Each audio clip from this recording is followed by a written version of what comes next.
Hello. Hello. How is everyone? It has been so long. Oh my god. I bring my camera over here. Not camera, my mic. Hi, Mark. Let me do the Discord notification. Hey, Damon. Welcome in. It's been a long time. Damon got second. Yeah. Yeah, where's Pepsi? Pepsi's slacking. It has been a while. Like, I don't blame him. Okay, let me do the I don't think you're ever gonna be able to beat Mug. Well, okay, Mug does sometimes get caught by Twitch.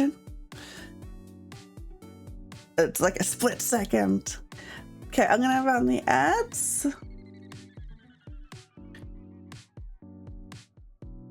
I'm just checking my tracking a bit.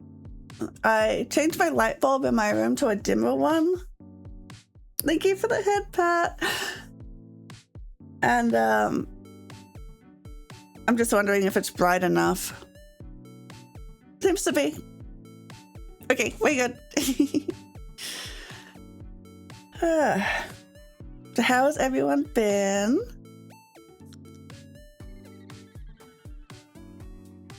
I don't really remember what we were doing in Final Fantasy. You know what? Let's switch over and have a look.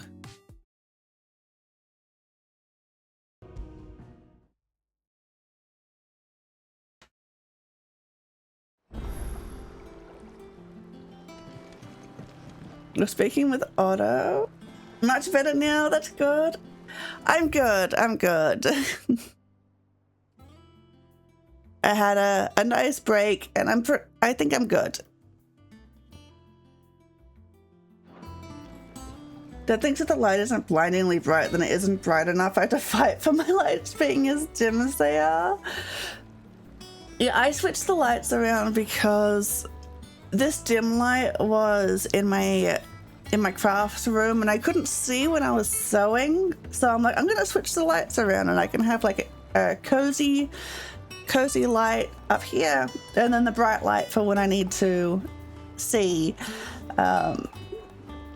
I just didn't think that like I needed some bright light for the camera tracking to see, so the camera can see what I'm doing. But it seems to be good enough. Not to mention, you know, like the sunlight. Like it is 1 p.m. I do have natural light.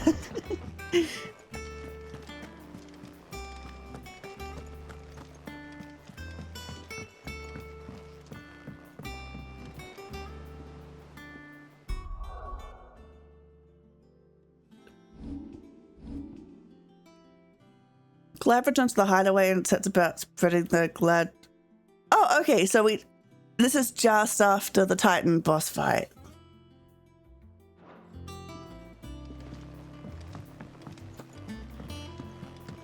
Do you sell? Is that fish? No, that's. And how may I assist you today? That's what I want to know. What is it that you wish to learn? By speaking with Vivian in the hideaway's map room, Clive can view the state of the realm and learn more about the current ongoings in Valathea, revisit any of the Nine Tails' past lessons, or take a deeper look at the relationships of those individuals in Clive's orbit. They have a relationship chart! I have the details here. He can view a detailed visualization of character relationships. All new features available by pressing that or Grand Cast Inner Voice affords you a window into both Clive's heart and the hearts of those he has encountered on his journey. After opening the feature, select a character to hear their innermost thoughts on other members of the cast. Yeah, that's a little creepy. Puppy. Oh, and I can change to present day, Sid the Outlaw. Nobody else knows Ultima. Oh, what does that mean? Well, I know that they did kiss last time, so I'm assuming that's relationship. Oh wait, no, it can't be. Okay, so good relationship, not romantic relationship, because otherwise this one would be weird. 70 stream streak, damn.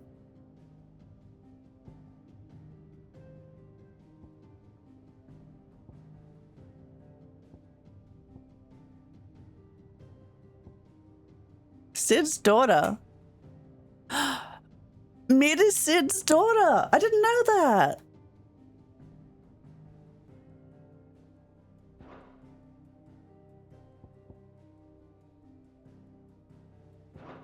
Very good.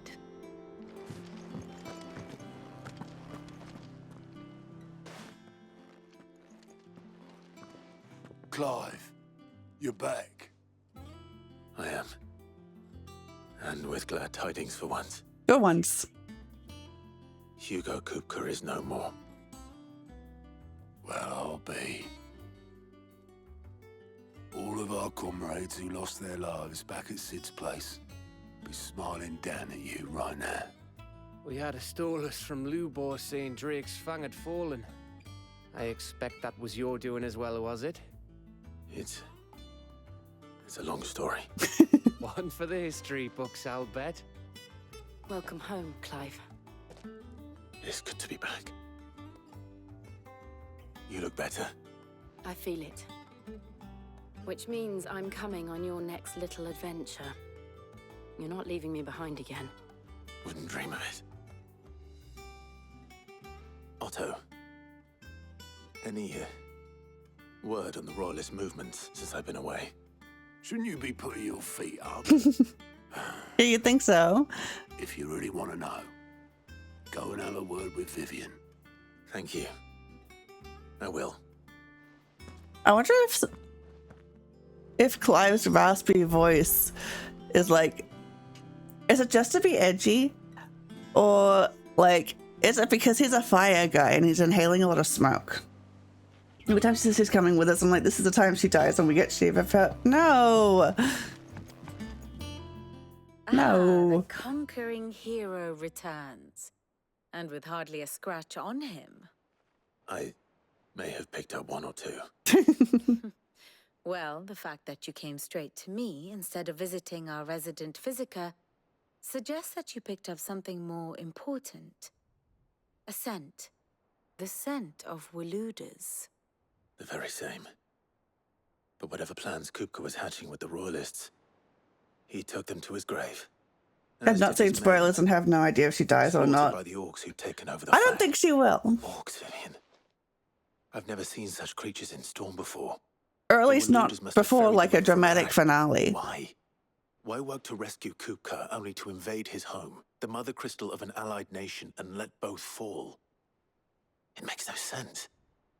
Do you know the tale of the blind men and the Adamantus? One can often be led astray by focusing too closely on individual details. One must instead see the bigger picture. And what bigger picture is there than my map?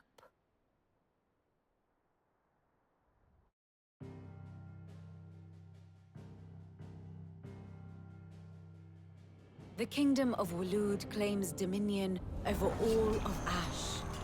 It is a nation forged by the bloody conquest of Barnabas Tharm, the dominant of Odin. The Canvarian War of Independence in 849. The Battle of the Twin Realms in 865. The Battle of Belinus Tor in 873. Wheresoever his armies fought, Odin was found where the fighting was fiercest. But of late, the warrior king appears to have laid his sword to rest. Battle rages for control of the crystalline dominion. Yet Tharm sends not a single ship in support of his Dhalmekian allies. Meanwhile, the Blight ravages great swathes of Ash.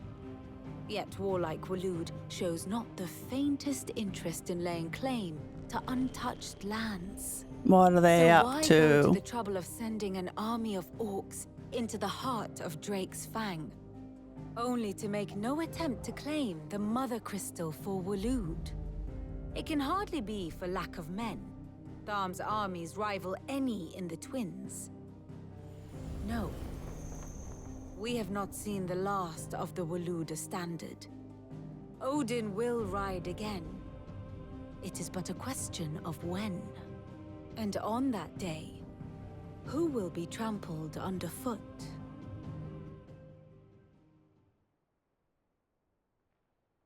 In summary, I know not to attend the royal. She's like, to sum up, I have no idea. It is part of some broader scheme. A scheme tied to the ambitions of one man. King Barnabas. But there is no need to wallow in confusion.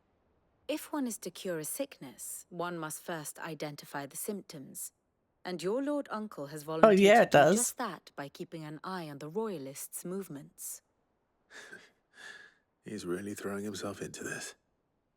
Indeed he is. Which means all that remains for us to do is await his reports. Well, not quite all in your case. The people of the Hideaway must hear the news. Justice has been done. Hugo Kupka is dead. The wounds he left that night are still raw, especially for those who lived with Sid the longest. Tell them that those wounds might finally begin to heal.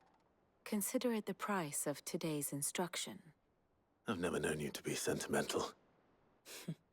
What can I say? I am only human. And we are, all of us, sentimental animals at heart. Today's instruction. Very well. She didn't tell us much.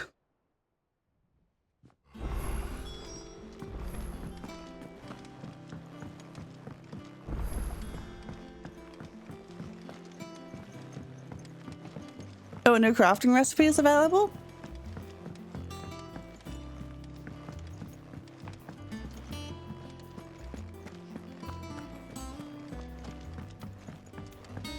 You first, then.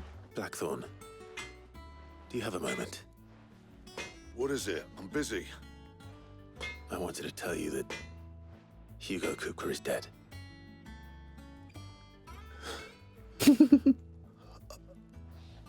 I can't tell you how long I've been waiting to hear those words. This is it then. A new beginning under a new Sid. I'll try to live up to the name.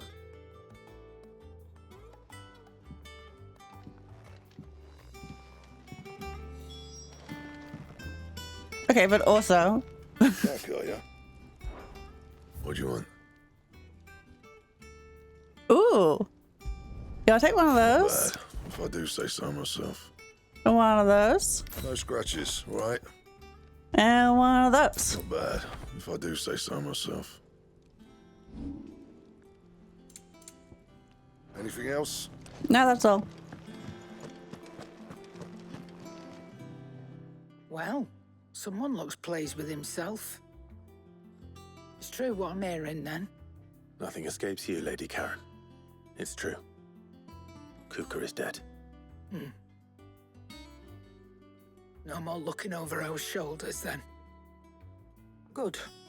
I'm starting to get a crick in my neck. Can't have that. Don't let it go to your head, though.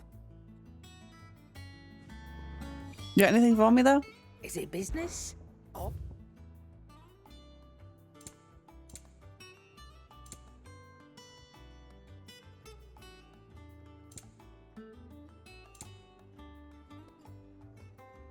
How much money do I have? Ooh, I could buy a... You're rubbing me blind, you know. I am not. I just gave you 40,000 gil. Finished, are you? You're the one rubbing me blind.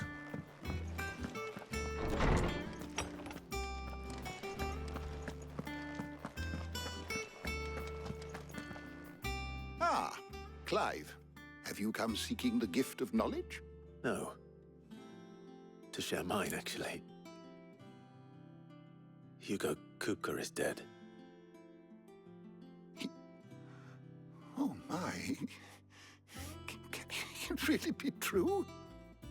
Look, he's crying. He is. These shitheads. Big baby. And with good reason, children. These are tears of joy. We must offer up a prayer to your parents that the heavens might weep with us. There shall be no lessons today, only thanksgiving and merrymaking. Go, put away your things. Yay, a human being was murdered. Time to celebrate. Finally, a new dawn has broken. It has. Thank you, Clive. I cannot wait to share the good news.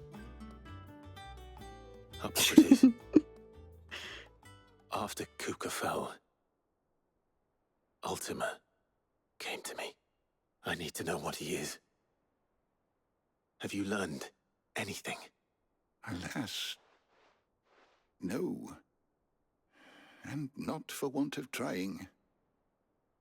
I have scoured nigh every historical tome in our collection and found nothing. Not even the sort of conspicuous absence that might suggest a concealment of fact. One is almost tempted to conclude that such a creature never existed. But I saw him with my own eyes. I don't doubt that you did. Alas, it seems you are the only one who has. We gotta find Joshua. Others, he reveals naught. We see only that which he leaves in his wake, like some terrible force of nature beyond the ken of mortal man. A bringer of death. Whether the Ultima you met with was the being itself, or merely another projection of its power, I know not. But until I do, my investigations shall continue. Thank you, Bookman. It means a lot.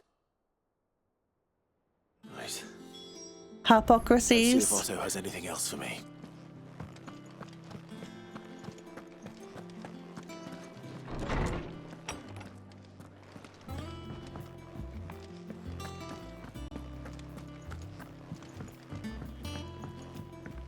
I'm telling you, it's true.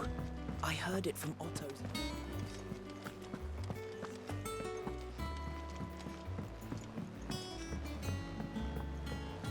We're seeing troops amassing.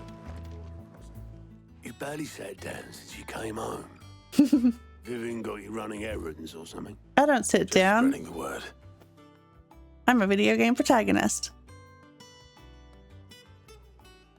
I only sit down in cutscenes. So, the professor's got a soft side, has she? I'd never have guessed. No. She was right, though. Everyone was glad to hear the news. Ah, but you ain't told everyone. I can think of plenty of friends back at the old hideaway who'd sleep more peacefully for knowing. Not least of all Sid. You should tell him. You're right. I should. And I will. Well, when you do, be sure to take Mid with you. She's been going at it hammer and tongs down in that workshop of hers, trying to do her father proud. I can't remember the last time she visited the old sod's grave. Very well. I'll suggest it.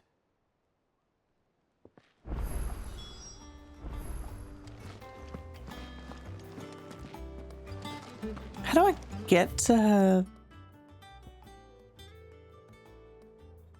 up there? Mid's dungeon.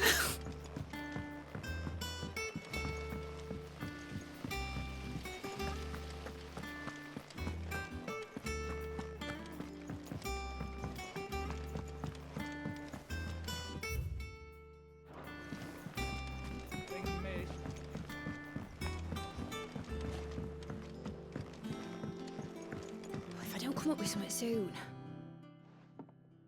All right, Clive? What do you want? I'm going to visit Sid, and I thought you might like to come with me. Sorry, I'm too busy for all that right now. I've got to get this thermal displacement stack sorted. Thermal... Displacement stack. Here. And this is for...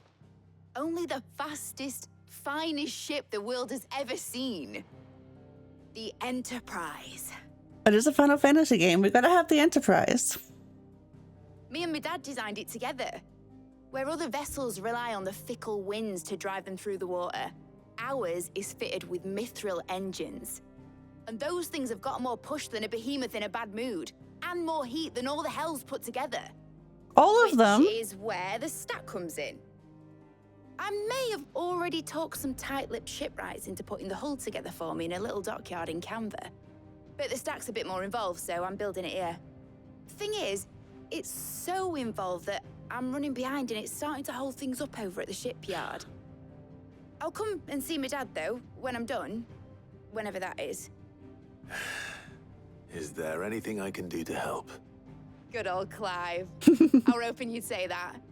First things first, I need some parts meching. The stack will be made up of 3 major components.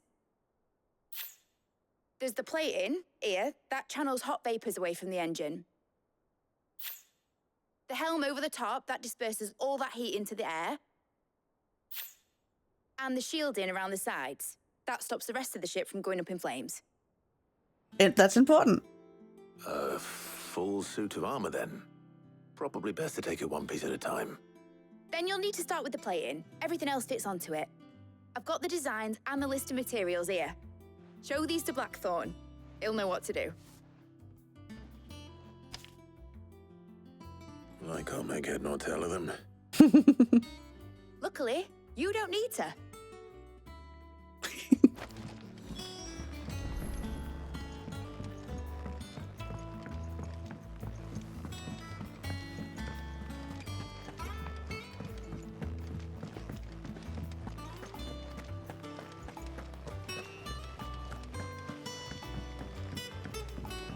Hello, J Smart. How's it going?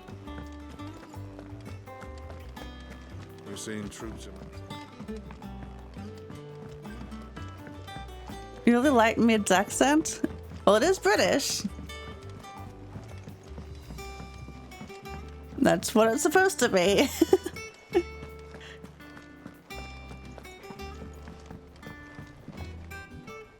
Blackthorn, can I ask a favor?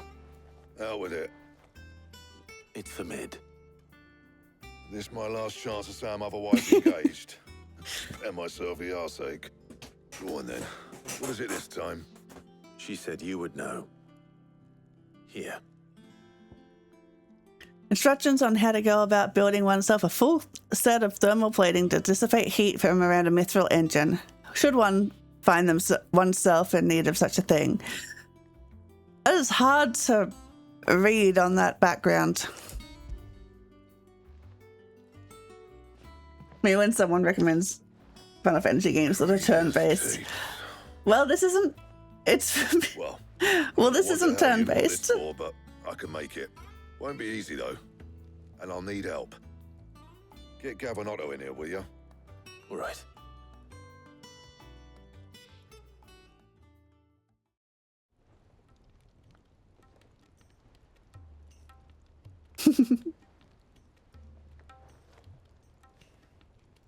So Mid's roped us all in here again, has she? Typical. Still, if that's what it takes to get her to visit Sid's grave, I'll do what I can. And, what is it we need to do, exactly? Take a look at this. It's this plating. The usual sword-grade steel won't work. We need something that can get very hot, very fast, and still keep its shape. That means an alloy. Something that won't break or buckle at the temperatures she's talking about. Which is where you lot come in. I need materials, and I've got my work a cut out fetch already. quest. You'll have to fetch them. Now, there's a special kind of sand I'm after that you can only find out in the Valcroy. Stardust, they call it. As for the rest of the stuff, my usual supply should have it in stock. It just needs buying and bringing back here. Well, we'll get it done quicker if we split up. One of us should probably give you an hand collecting the sand.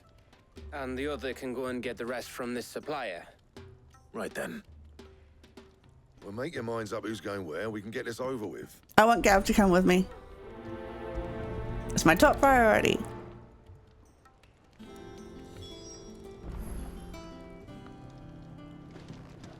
Gather the necessary materials. Up to you who you take to the desert. I mean, Gav's good in a fight, but you don't have my winning personality. Ah, don't listen to him. You'll be in the lowest of low company with either of us.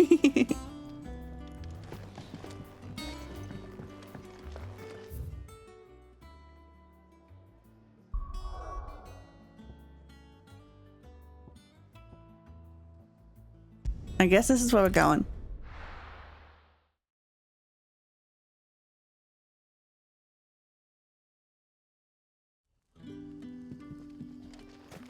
Good day to you, Sid.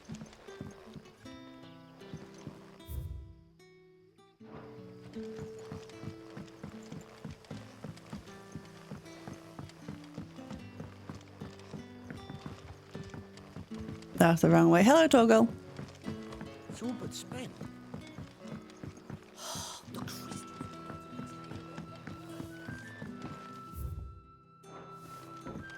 Ah, here.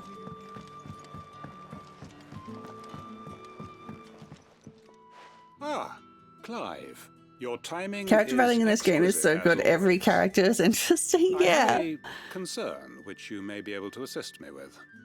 Go on. There are whisperings afoot of shadowy figures having been sighted outside the village. Rustlings in the undergrowth, suspicious noises. My people fear that they are being watched. It may be no more than a surfeit of nerves, understandable in the current climate, or it may be the prelude to something altogether more dangerous. Given what I hope you'll forgive me calling your nose for trouble, I wondered if you might investigate. I forgive you. Of course. Excellent. You might begin by speaking with the good citizens of Lostwing. Listen to their tales, and make what you will of them. All right. I will.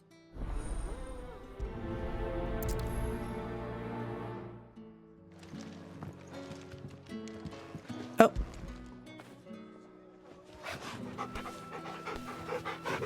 Hello, Sid. Right. Let's see what the people of the village have to say. I'd better find out if this is just nerves, or something we need to take more seriously.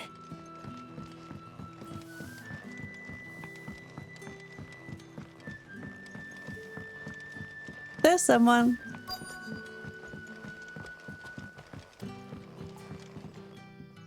You alright, Sid? Something on your mind? There is actually. Can I ask you something? Quentin tells me people have mentioned shadowy figures out in the woods. Have you noticed anything unusual? Oh, that. No, sorry, can't help you. Why I not? heard the rumours, mind, from the lads working over at the vineyard, but none of them has seen anything either. All right. Thanks anyway.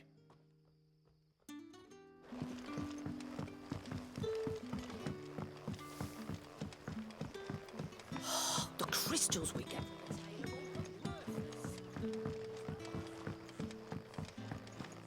Oh, that wind gen?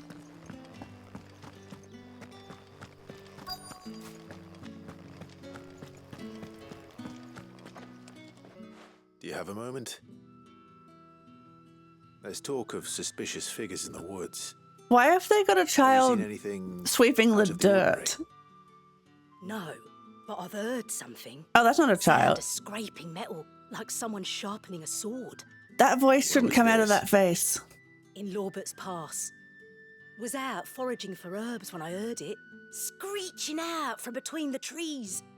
Ran back here as quick as my legs would carry me, and I ain't been back since. I see. I'll look into it. Thank you. Like, why are you sweeping a dirt path? Seems Lorbert's Pass is our best bet then. What do you say, Torgal? Shall we go and investigate?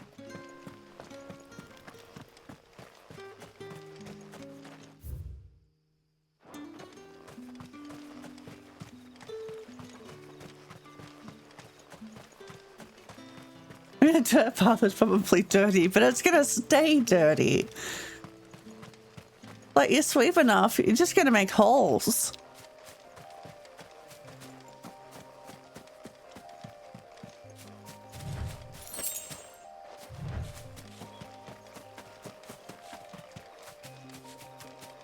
Don't have any leaves on the dirt path. Oh, no, of course not.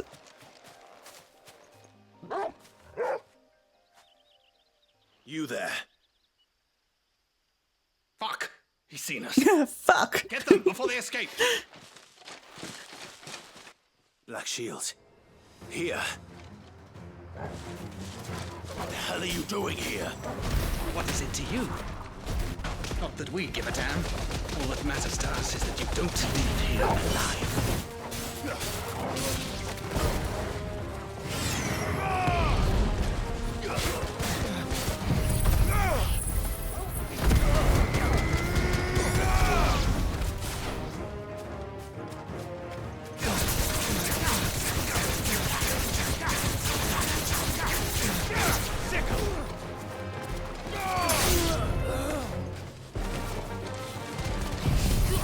New enemies approach. Good time for this. Big punch.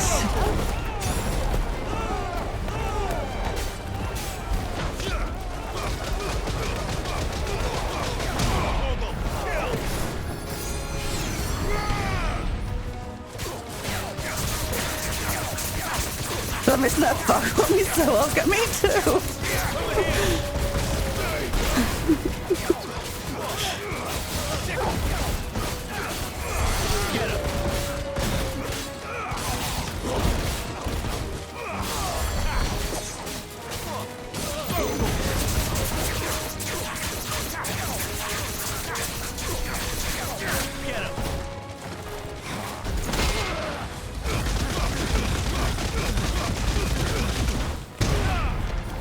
Who's casting? It's you! Stop it!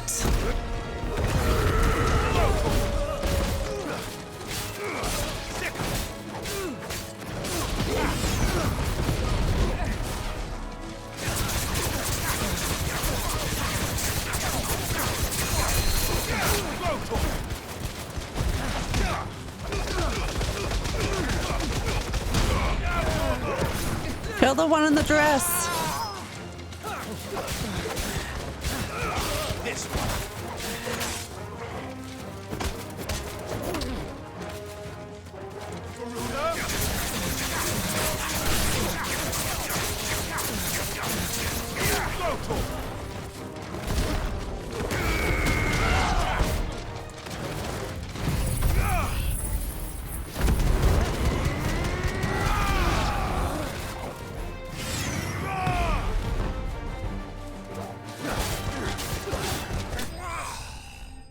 There we go.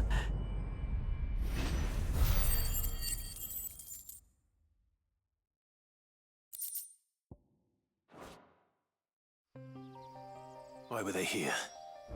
Were they planning an attack on Lostwing?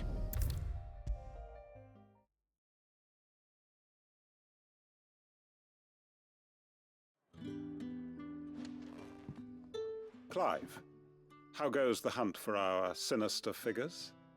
I found some Black Shields hiding near Lorbert's Pass. They're gone now. Black Shields. The Empress's former bloodhounds. Though they serve another master now. One who means to root out and destroy both me and those I care for. And it would appear the pack has finally caught the scent of its prey. Damn it all. I had hoped I would have more time than this. More time to prepare. But if we are cornered, we have no choice but to bite back. And bite back we shall. I'm sorry. You're going to need to explain. Context, please. Now? And why would that person want you dead? Because I want him dead. Who? This guy's so Lord vague. Chief Justice of Sanbreque. All that I have built here is for him. I don't understand. It's like you're being so cagey. Why Lostwing? I suppose it is better that you know the truth. I was a member of the judiciary once. So sickened was I by the injustice of this world, I swore to fight it. And fight it I did in my own small way. I saw more than a few corrupt officials condemned to the very cells into which they had thrown blameless innocents. Men to whom the law was but a scourge to turn against the powerless. And throughout, it was the Lord Chief Justice who backed me, who was my one true ally in the quest to see justice done. So what changed? I discovered that he hunted bearers for sport. I was a fool Yeah, that'll to do think it. he shared my hatred of venality and vice. His support for me was no more than a facade, a means of ridding himself of his rivals, a mask to hide the rot beneath. I filed suit against him immediately. His response, however, was rather more visceral. Oh. He had my entire family slaughtered, and he faced no punishment whatsoever. I lost everything. My loved ones, my livelihood, my position, the faith I had once held that any modicum of justice might be achieved through the courts. So I set about enacting my own. I tracked down every soul who served him and slit their throats. This guy's a lot more interesting than I gave him credit for. Proved an altogether more difficult target. With money and power come protection. The dramatic So I saw lighting. that I would need an army of my own. I came here to Lostwing and began recruiting like-minded individuals. And everyone here knows this is why you do what you do. Of course. They too have lost loved ones to the bearer hunts. Seen faultless friends sent to the gallows to spare the guilty. All under the watchful eye of the Lord Chief Justice. Our wounds are the same. And our cause is the same. We are comrades. And our revenge is already in motion.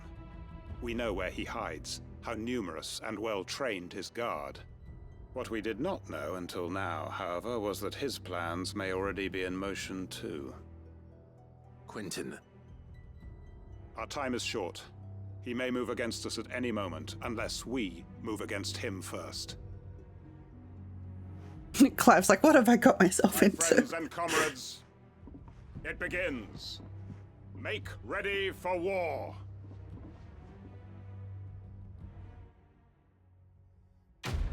Quest complete.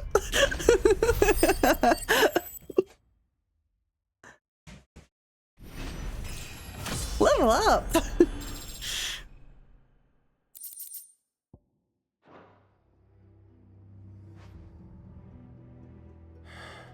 I'm not going to change his mind. Nope.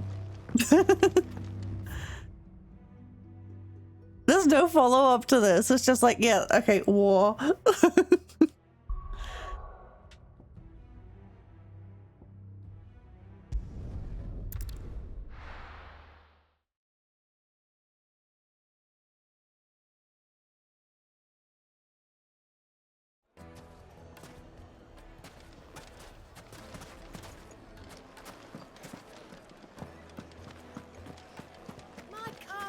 The most fragrant herb. Well, next quest. Gone, just like that.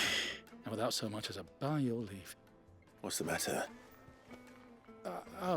It's my apprentice. He up and vanished while my back was turned. I'd go and look for him myself, but I've got a bakery to run. A bakery that's now short one pair of hands. Loath though I am to rely on the kindness of strangers, I'm at a loss. Please, will you see if you can find him? Sure. I'll see what I can do. Do you know where he might have gone? I wouldn't be surprised if he was off somewhere mooning at Drake's Fang. He used to work there, you see. Poor fool left his heart in its hollow. All right. Then that's where I'll start. Use your loaf.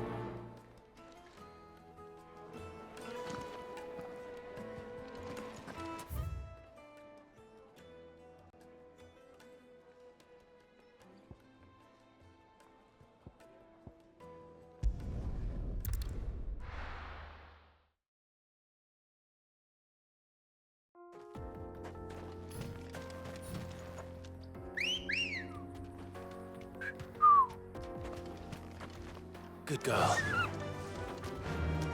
Yeah.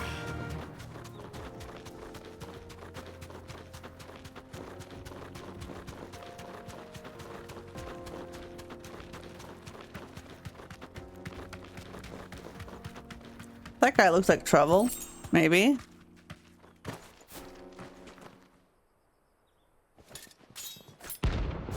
Oh, he's a hunt. Sure, let's go. My blade yet hungers, so Oh, he's a lot higher level than me. feast your flesh. Your feasting days are over.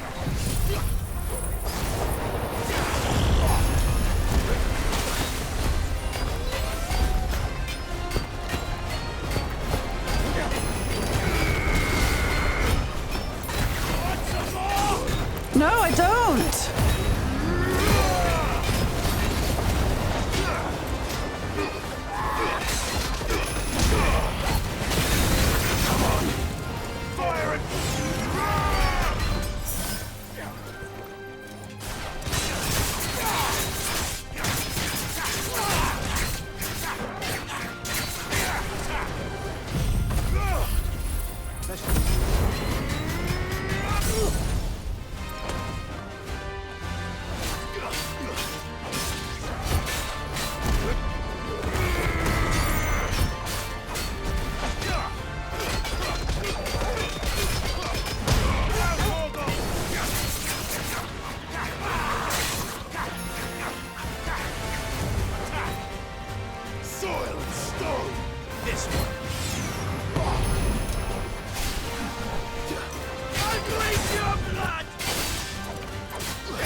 Don't do that.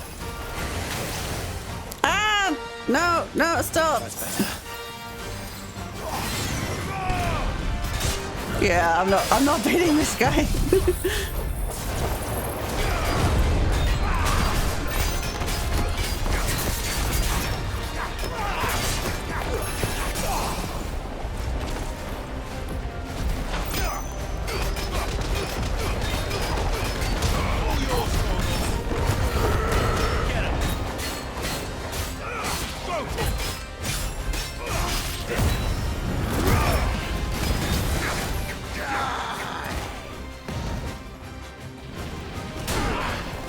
Oh, there he is.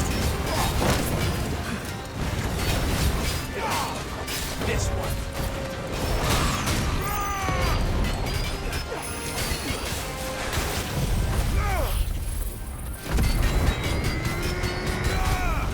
Too slow.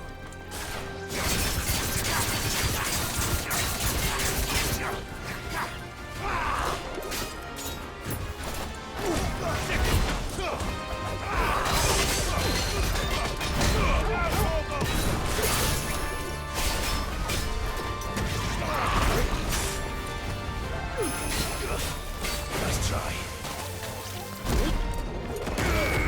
This one.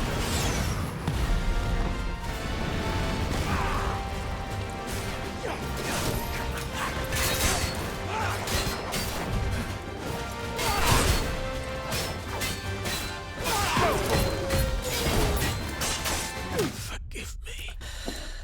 Maybe I can beat him if I lock in.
Oof.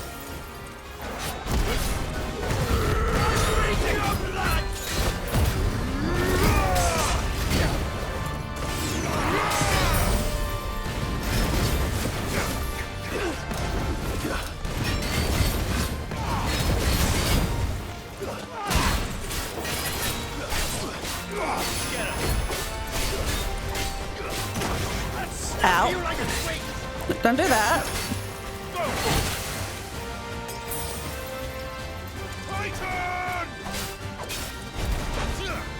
Ah, fuck it.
Ah, that missed.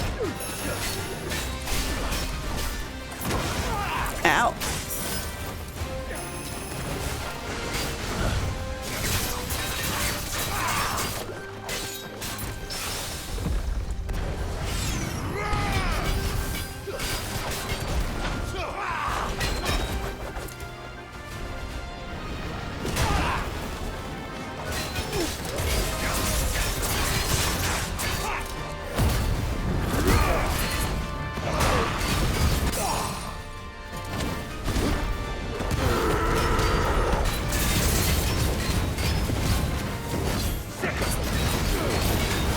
Yeah, sick him.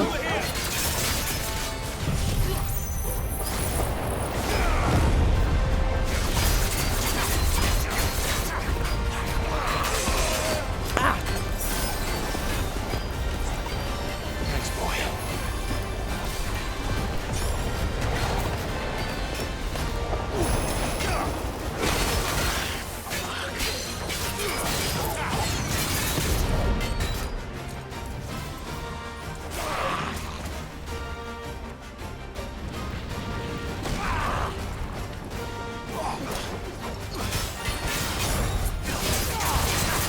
Nice try.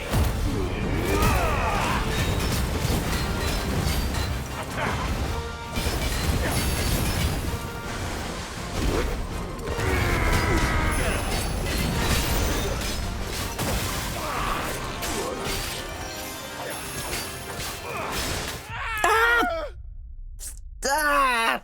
No, I can get it. I can do it. That was so close.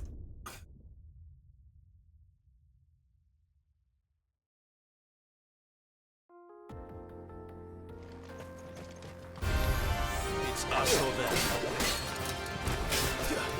Fire and flame!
accidentally used 2 high potions. No.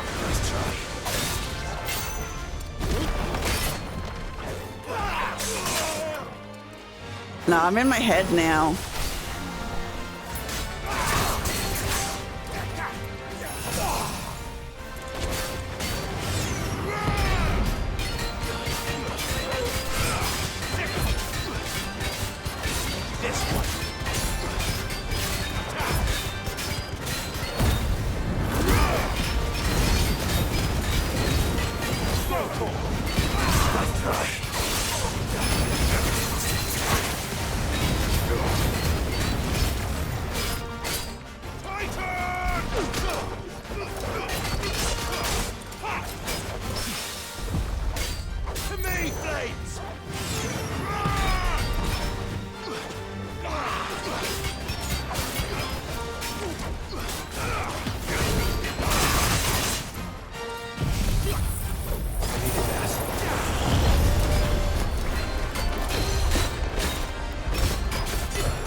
One more try.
Okay, that was good.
Okay, this is going a lot better.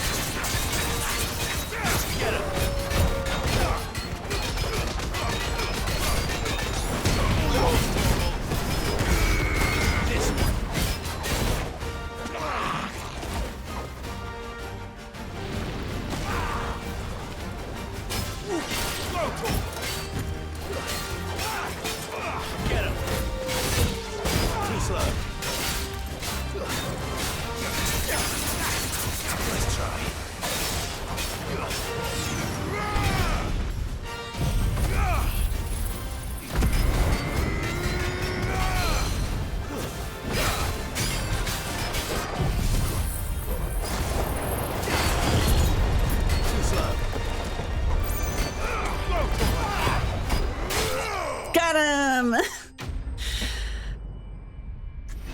Took a few tries, but I got him.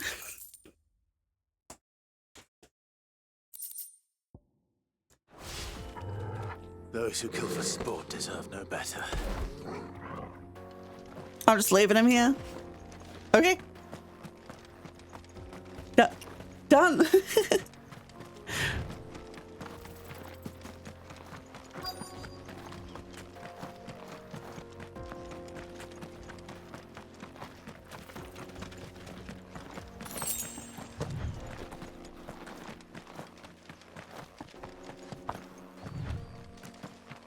Hi, I went through a lot to get to you.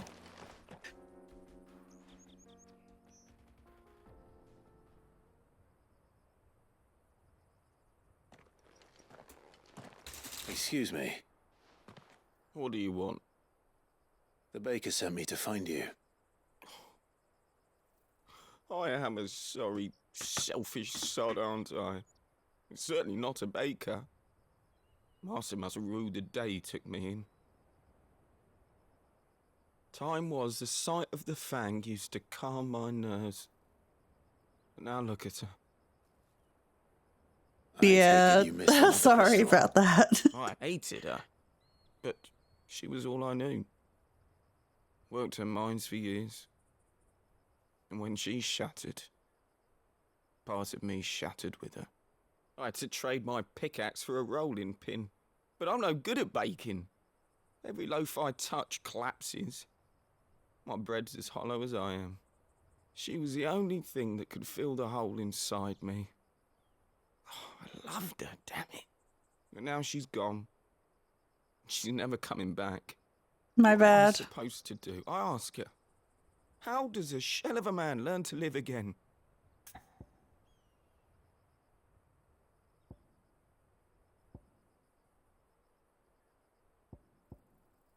This one? Focus on the job at hand. Think about what you can do right now. What use is proofing loaves when... Wait. Perhaps the solution has been in the bakery all along. Yeah, that's what I'm saying. Open my eyes. Thank you, friend, and fare thee well. Wait.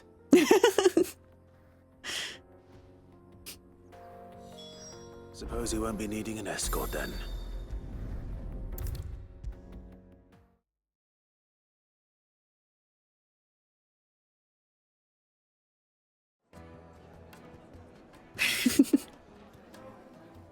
Ah, there you are. The man who lit a fire under my wayward apprentice. Though I worry you might have stoked the flames a little too high. You damn near ran me down trying to get to my oven. Master, it's ready. Behold the Drake's Balm. A truly unique creation. I dare say it is. I've heard baking does wonders for depression. A perfect likeness of the Fang herself. Her steepled peaks, her fulsome spurs, her inviting hollow. True, my loaves collapse more often than not, but what's the Fang without her crater? Why, no Fang at all. And look, inside. She's filled to bursting with a bounty of beautiful crystals. Salt crystals! That sounds awful. Master, I have found my purpose. I Really must use my salty work here to bread. preserve the memory of the Fang. Well, if it tastes half as unique as it looks, I'd certainly say you're onto something. Something? Not only is my apprentice back, but he's finally pulling his weight.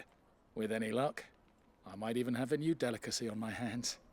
I don't know how you did it, but you have my thanks. You're welcome.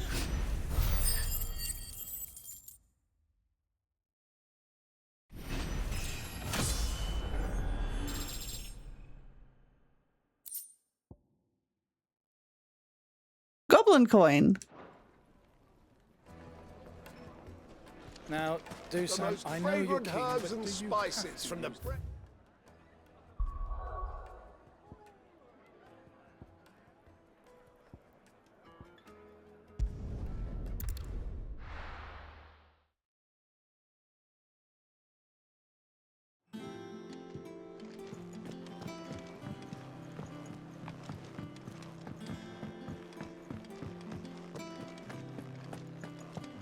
I just kind of left these guys. They've been standing there while I was doing. Does Final Fantasy XVI have a cookbook? I don't know.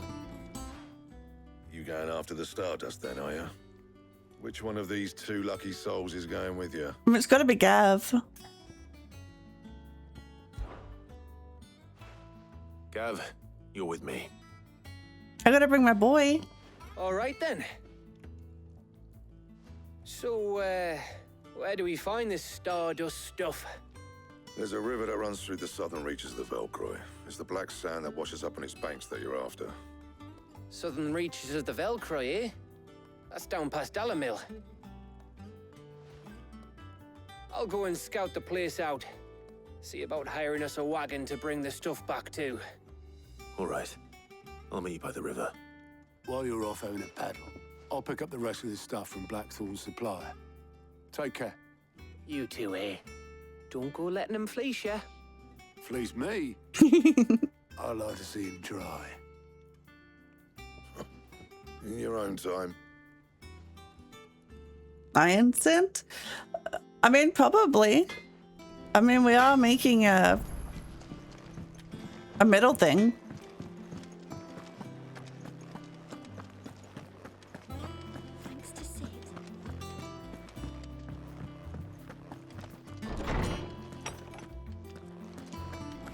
Time for an ad/law break.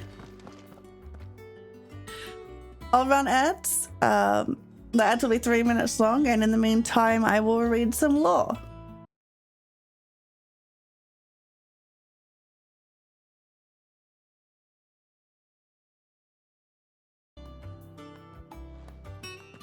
I intend to tell Japan we most of their steel before modern day. Oh, cool.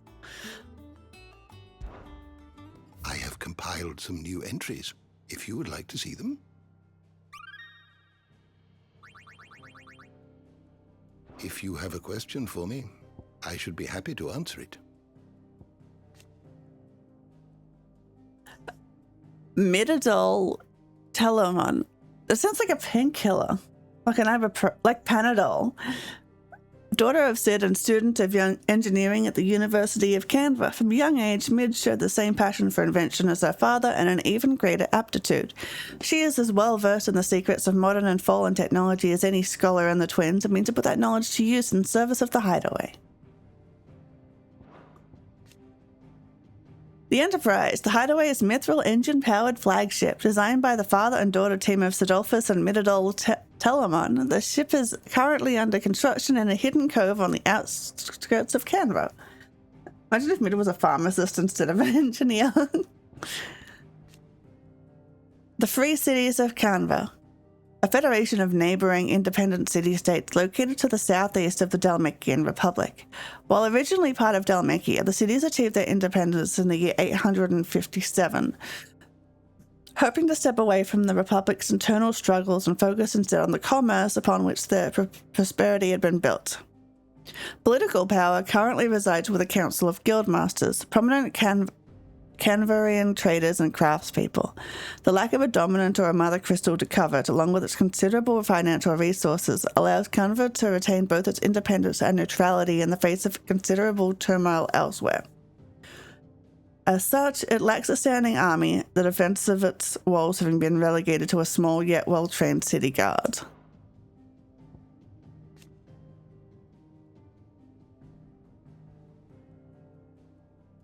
We already know Sid.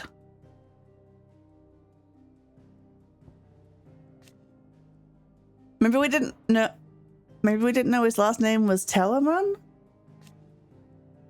The sole surviving nation in Ash, the kingdom of Wallowed. Wallowed has its capital at Stonia, home of the mother crystal of Drake's spine. It is ruled over by Barnabas Thalmer, dominant of Odin and warden of darkness, who has somehow managed to bring the hordes of marauding beastmen that once plagued his lands to heel and persuaded them to direct their aggression at his enemies instead. These bloodthirsty forces have been deployed as far afield as Drake's Fang in the Dalmatian Republic. Ash. Though slightly smaller than her sister to the west, the eastern continent of Velathea is markedly more altitudinous. It's high. Her lightly wooded shores guarded on all sides by nigh unscalable cliffs. Having been ravaged by the blight still more grievously than storm, the kingdom of Wallowed is now her sole remaining nation. Okay, ads are over.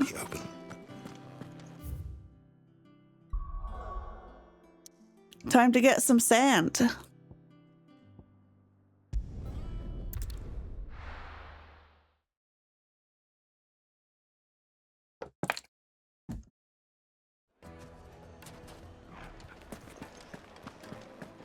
Hydrate. Good idea. My throat is out of practice. These little breaks are nice. Like, it gives me a chance to go through them. I like it. Looks like I found the river. Now where's Gav?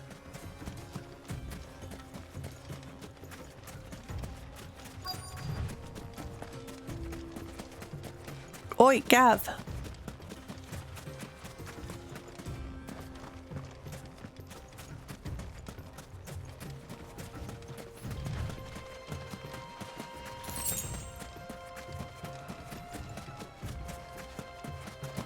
Where is Gav? Are you in the house? Oh, he's outside the house. Sorry to keep you, Gav. Better late than never. I've had a quick scout about, and I reckon round here's our best bet if we want to grab as much of this Stardust stuff as we can. Don't know what Blackthorn's planning to do with it, though. I asked over in Dalamil, and they seem to think it was worthless. But if Stardust is what Blackthorn wants, Stardust is what he'll get. There's plenty of this stuff lying about, just begging to be bagged. Then let's get bagging, shall we? We shall. Race ya. It's a race. I gotta win.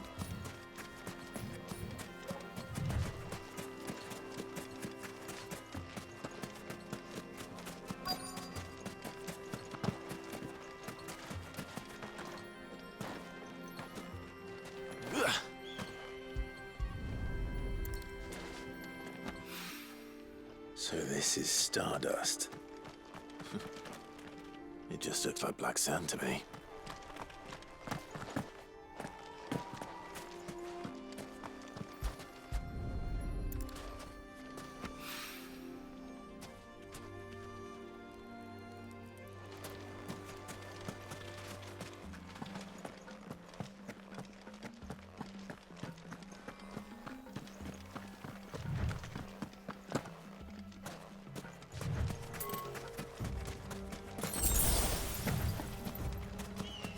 Potion, don't mind if I do.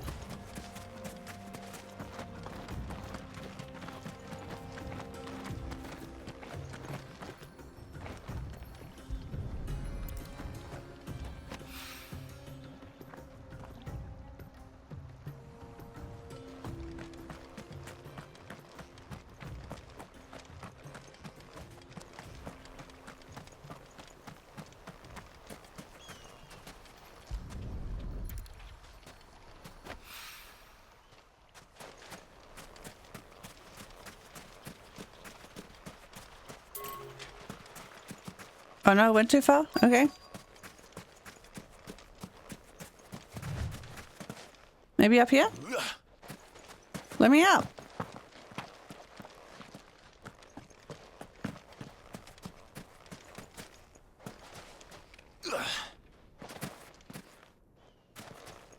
Fine, I'll go around.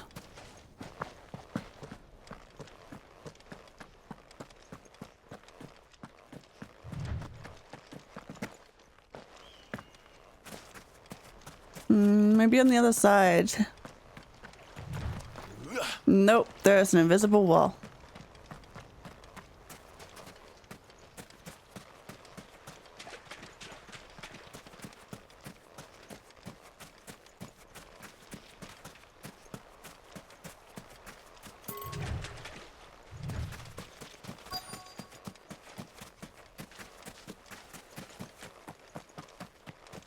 Where is this? Oh, there it is.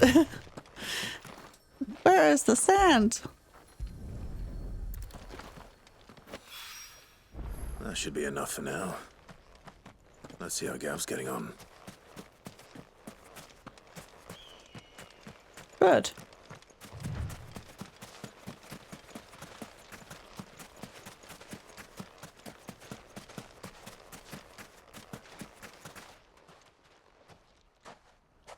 You finished?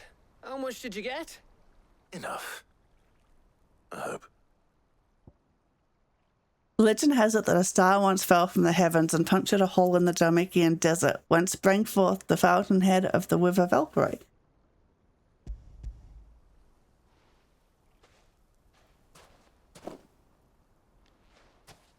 Oh, you win. That might even be enough for old Blackthorn. Hey, before we go, do you mind if we have a chat? Anything for you, Gav.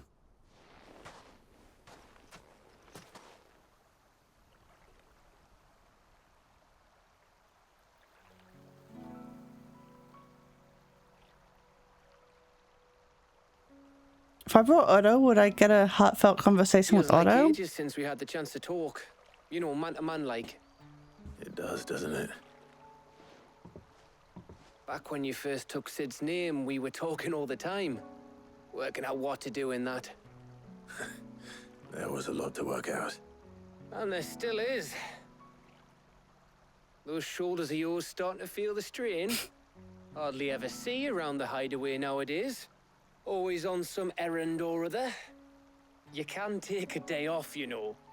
Says the man who spends most of his time behind enemy lines. Only 'cause you keep sending me there. Yeah, whose fault is that? I know I can count on you, Gav. Likewise.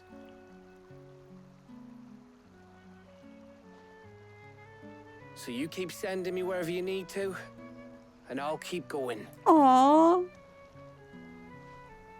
Safe in the knowledge that I have a home to come back to. Thanks to you.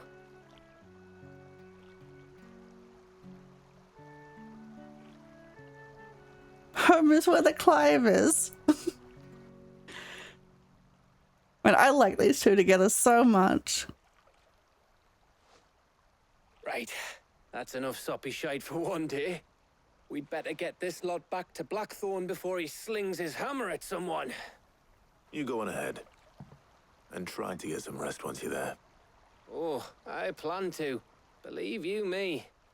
After Blackthorn gets what he needs, of course.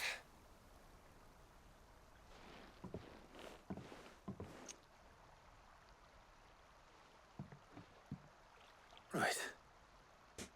Ready to go home, boy? Woof.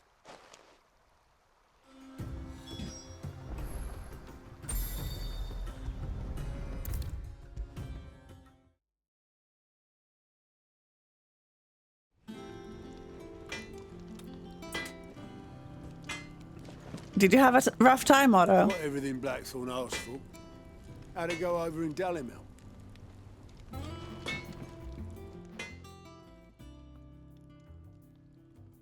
Blackthorn. Got everything you need? Yeah. Yeah, I do. Cheers for the stardust. Should be enough to be getting on with. We should go out on maneuvers together more often. Or beat sneaking around on your Todd all the time. I'll make a start on putting this thermal plating together then. It'll take some time, mind. So if you've got other things to be getting on with, I could do without you breathing down my neck. Thank you, Blackthorn. I'll let Mid know construction's underway.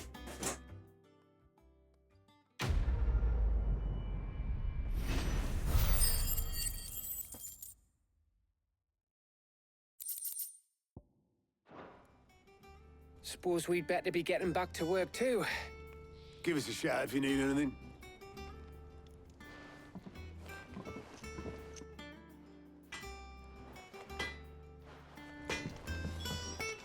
He cracked the crystal too.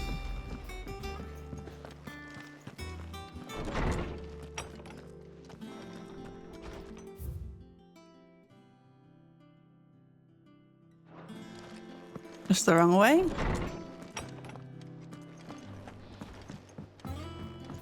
Oh, I can just travel to mid. If I don't come up with something soon.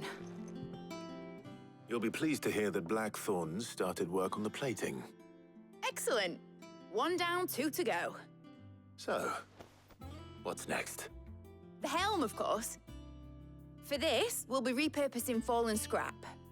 Salvage from the ruins? I thought that material was all but impossible to work. Ah, but we don't have to. I'm sorry. Just so happens there's one particular ruin that's broken into exactly the right shape and size pieces for what we need. Hey, convenient. What's the name back there? I'll give you all the details. What's her name? What's her name? Right. Hello, what's her name? Helena. Oh, Sid, is this about the helm? Yes. Mid said I should speak with you. I'll show you the plans then. Here you see the mithril engine, in which mithril is burned to generate heat. That heat is then harnessed to produce motive force. Excess heat is dealt with by means of the thermal displacement stack, which disperses it into the surrounding air. Now, were we to rely on thermal plating alone to achieve this effect, the rate of excess heat buildup would far exceed the displacement coefficient of the plating. In other words, the reactor would overheat and eventually explode. We don't want This is where that. the helm comes in. It connects to the plating, you see, and serves as a sort of thermal sink to absorb all that excess energy. Our experiments have shown that fallen ceramics are remarkably thermophilic. They can withstand and absorb levels of heat far above anything we are able to make today. And not only that, they're also waterproof and immune to rust, making them the perfect material for our protective hood. Why, if sea or rainwater were to enter the reactor proper, it would vaporize instantly. The forces produced would tear the ship from stern to... You can stop there. I understand. Mid said we might be able to use parts of a fallen ruin. Where would I find it? Ah, yes. It's in Lorbert's Pass, near Lostwing. The thing is, well, I probably should have arranged to have the pieces we Should hope that ceramic is immune to rust. You see, a certain unwanted visitor has taken up residence there. It's no longer a matter of just walking in and taking them. It's, going to be considerably more dangerous than that. Got it. I see. Then I suppose I'd better deal with this unwanted visitor for you. Would that help? Oh, very much. Thank you, Sid. I'll gather my team and head there right away.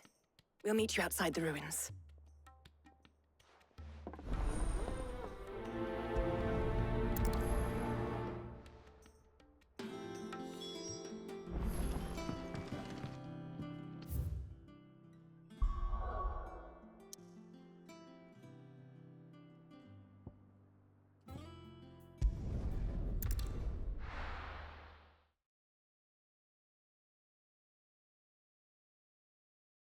I'll be taking you all to a storehouse in the Bales.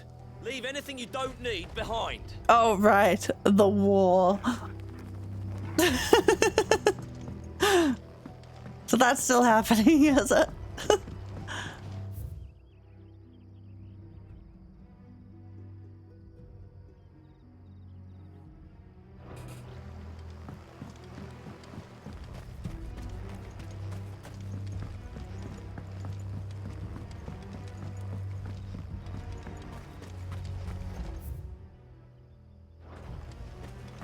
If you're ready, we leave at once.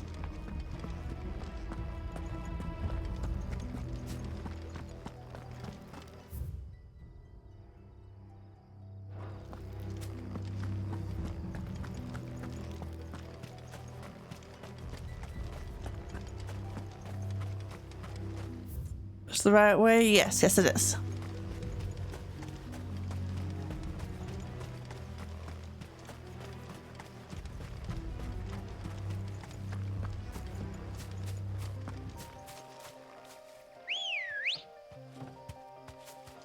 Let's go. Run like the wind. I can't believe I'm not involved in that. It's just happening. Just Lost Wings going to war, but I'm gonna go find some ceramic. Time to fight.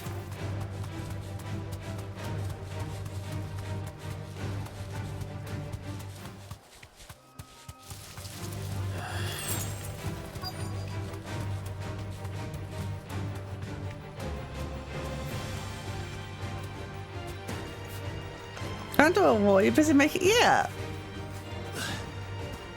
Hi, Helena. Oh, right. Oh, no, they're leaving? Okay, cool. What's this pesky visitor? There you are, Sid. Thanks so much for coming. The, ruins are just over there, as is the creature I told you about, I'd imagine. Would you mind? Of course. I'll be right back. I don't get any intel, just pesky creature.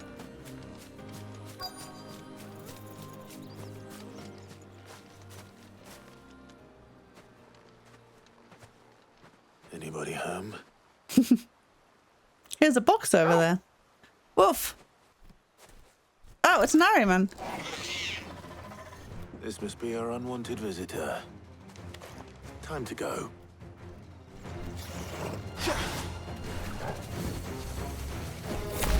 Don't do me.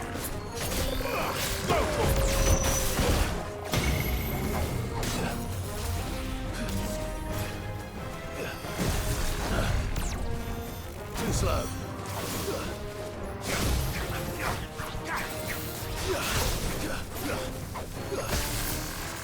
This thing is annoying.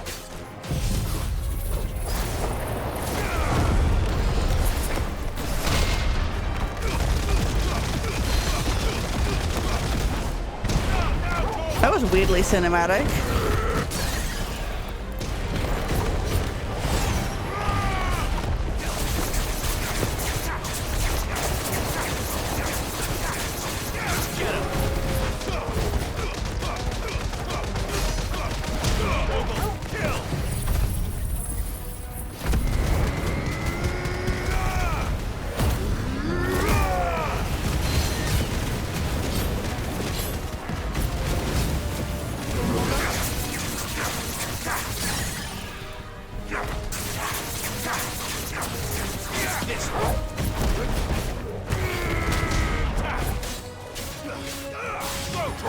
She was acting extremely cagey about this monster.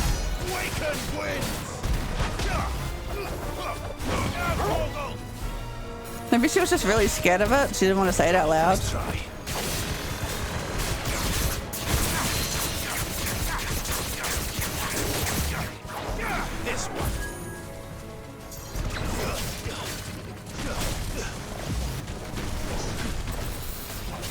Too slow. Nice try. It is very scary.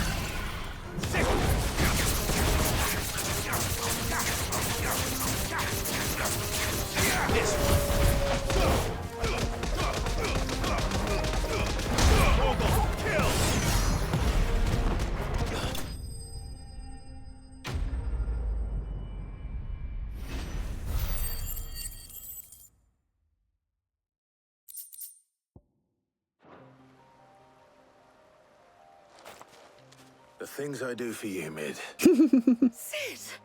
Oh, thank goodness you're safe. You shouldn't have any trouble now. Indeed. Well, don't let us keep you. We'll, see that everything is transported safely back to the hideaway. All right. I'll let Mid know you're on your way.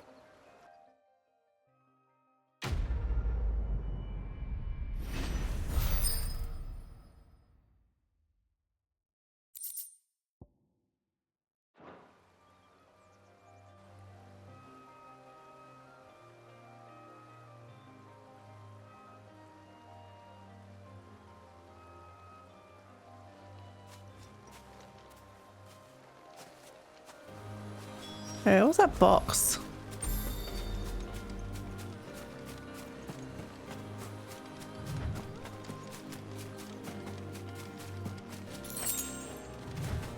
I don't want it that much.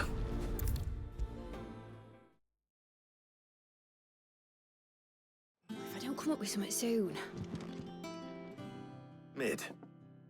Helena has recovered the material for the helm. She'll be along shortly. What's her name? Excellent. Another job well done. And just one remaining. Right. Right, the shielding. This one's a bit of a bugger. How so? The plating's enough to stop the engines going pop, but those things will still be spitting out enough fire to set the rest of the ship ablaze. Which is why you need proper shielding. A prison for the dragon's breath that's blazing away inside. I thought a triple thick layer of tempered steel might do it. Or more of the stuff that the Fallen use, but they'd both be too heavy. The helm and the plating are bulky enough as it is. Add any more weight and the whole ship would be at the bottom of the briny before we'd even started. I need something light. But I've racked my brains and I just can't think what would do it. Well, if I were in need of obscure knowledge, I know whose counsel I would seek. Harpocrates. Tomes? Yeah, well, I'd thought of that, obviously. I've got all the details written down here. Can you take this to him? See what he makes of it? You don't want to talk to him? You don't like tomes? Right away.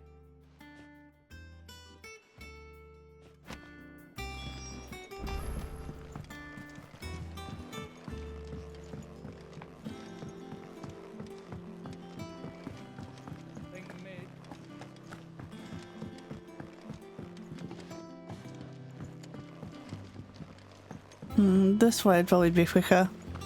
Editors started reading books like...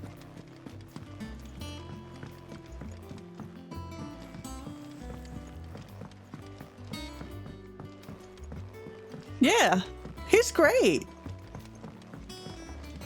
Oh, sorry, my bad.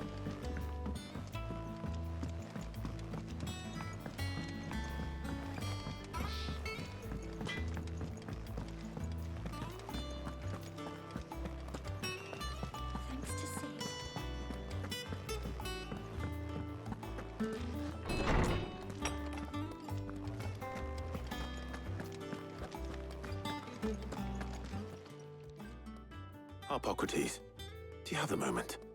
For you, Clive, always. Oh, that's Well, sweet. actually, it's for Mid this time. Could you take a look at this? A baffling diagram made all the more confounding by the preponderance of question marks that blemish its borders.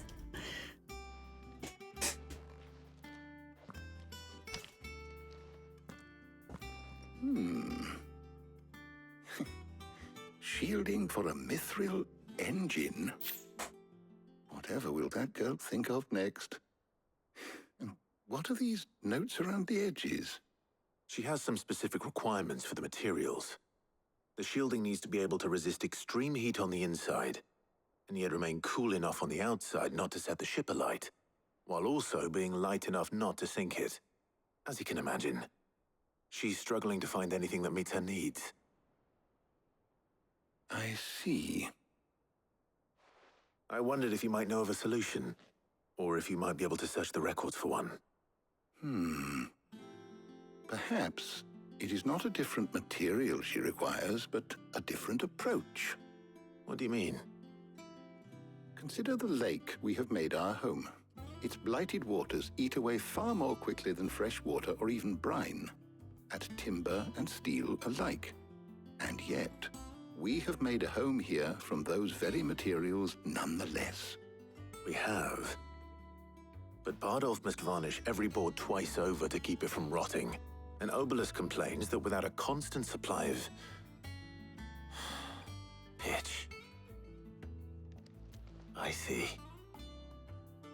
Early Gregorian histories speak of a preparation known as moon dew. It is said to be able to resist even the most ferocious flames.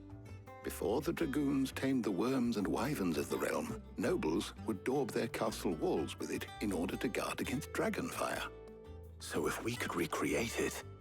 It might be applied to some material or other in order to provide the protection Mid requires. As to how best to apply it and to what material, perhaps Bardolph and Obelus might be of assistance. I shall speak to them and see what wisdom they might have to offer. If you would be so kind as to procure the necessary ingredients, I shall discuss the specifics of how it might be most effectively put to use with our two friends. The knowledge of the past may yet prove useful to we of the modern era. Thank you, Hippocrates.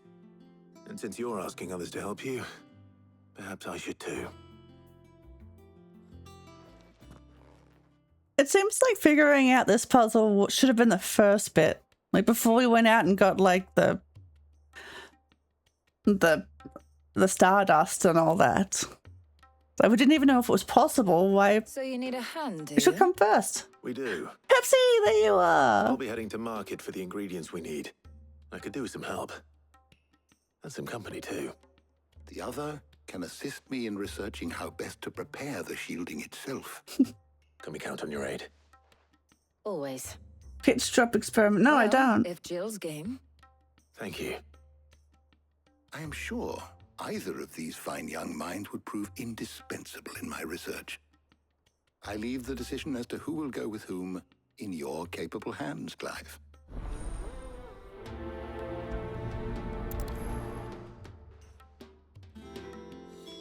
I mean, we gotta bring Jill.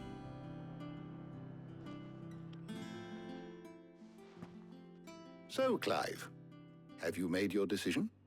Who will accompany you on your little excursion? Jill, you're with me. I brought my boyfriend last time, and this time I bring my girlfriend. So then, what do we need to find? I have taken the liberty of preparing a list. Here. White chocobo eggs. Pepio nuts. Are you sure this list is right? Everything on here seems very edible. I would have thought the ingredients would be a little more exotic. Though these items may seem mundane, they have potent effects that are rarely exploited, effects for which they were once highly prized. So much so, in fact, that they were harvested almost to extinction, hence moon dews having fallen from favor. Now, of course, they can be obtained with ease. You should be able to find everything you need at the market in Northreach. Is that so? Try to demonstrate that some substances that appear solid are actually just extremely I'll set out viscous. now. Join me there when you're ready. That makes sense. Until then. You two enjoy yourselves. You too, Talia.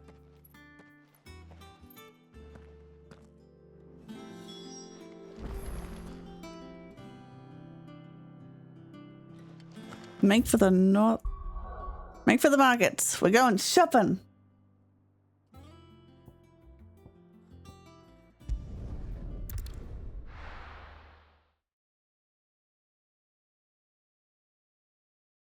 Now, where's Jill?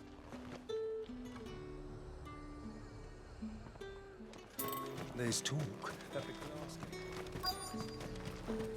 Keep them pilchards nice and chilled. Are those Pepio nuts? How goes the hunt for ingredients? I've only just started. I'm sure everything we need is somewhere amongst all these stalls, though. Why don't we split up and see? We'll take a couple of ingredients each. All right. What am I looking for? How about you look for the Pepio nuts and some garlic?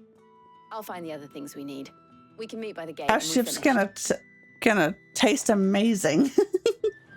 I drop falls once every some years or something. That's so cool. You'll not find... It must be so exciting every time I drop falls.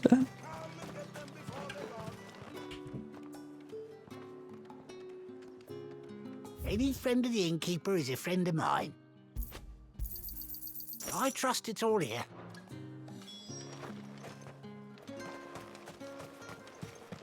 Our ship's gonna smell like garlic. The hot pitch was poured into the funnel. They got the stem off it. Dang. Man, all these dates. I'm not good with dates. Why is there so many dates? Don't touch anything. Give me the TLDR. TLDR. The edible fruit of the pepio plant is prized by chocobo breeders, although the superstition that it lends a stud bird additional stamina seems largely founded on its blushing, swollen form than any quantifiable results. And good riddance. That's everything.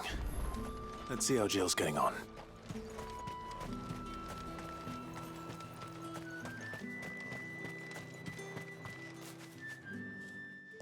Did you find everything? I did. Here.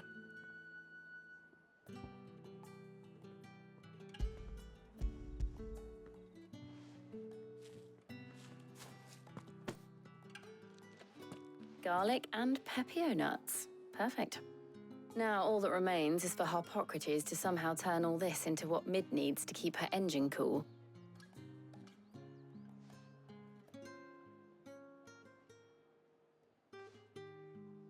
But before we head back, would you walk with me a while? Yes, we get the heartfelt conversation with her too.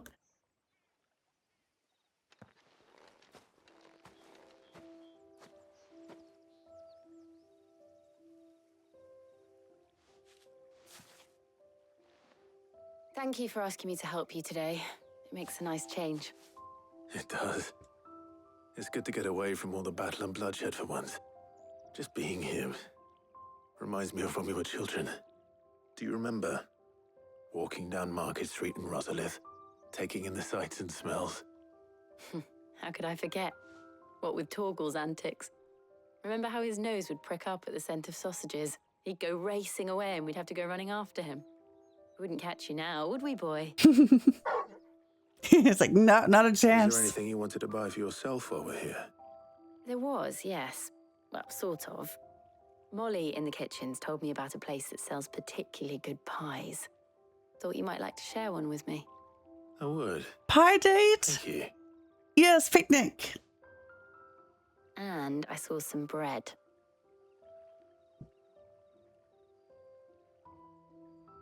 Big white cobs like the baker back in Rosalith used to make. What do you think? I thought we might get some soup to dip it in. But then I tried a slice of the butcher's dry-cured ham and it was just... oh. You all right? Sorry. It's just... you're right. I really do feel like a child again being here with you.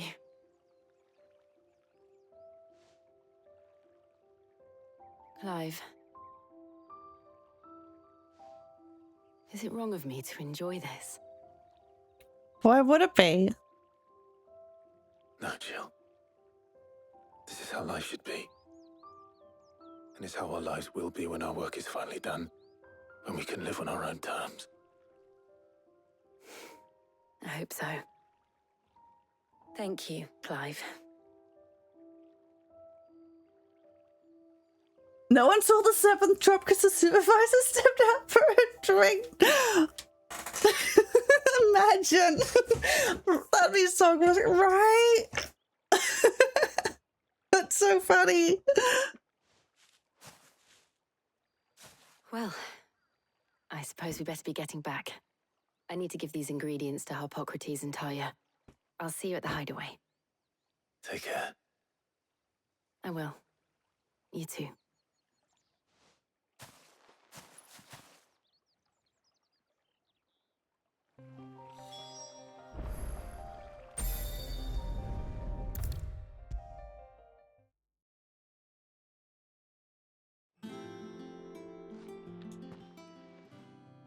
How's work on the shielding progressing, Harpocrates? Well, very well indeed. And thanks in no small part to your kind assistance. I was just explaining to Talia how we might best go about preparing the Moondew. And now that we have all the ingredients, we may begin. You can count on me. I've mixed more than a few mysterious concoctions in my time. I'm sure you have. What about the shielding itself? Work is underway, under the watchful eyes of Bardolph and Obolus. Apparently, it'll be ready soon. Thank you. All of you. Right then. Jill, would you join me in the infirmary? Many hands make light work and all that. Of course.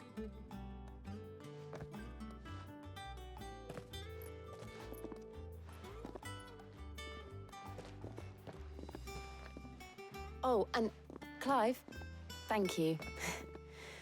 It was nice just being with you.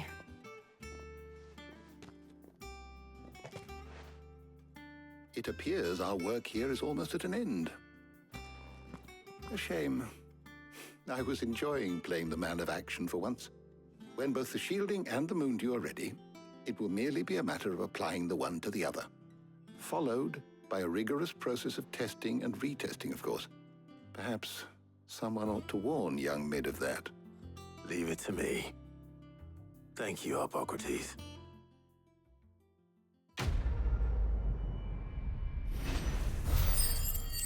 I just realized I don't actually know what pitch is. I was like, wait, did we not know that pitch is a liquid? But then I realized I'm thinking of tar. Is pitch and tar very different? Well, I'd better go and give Mid the good news then.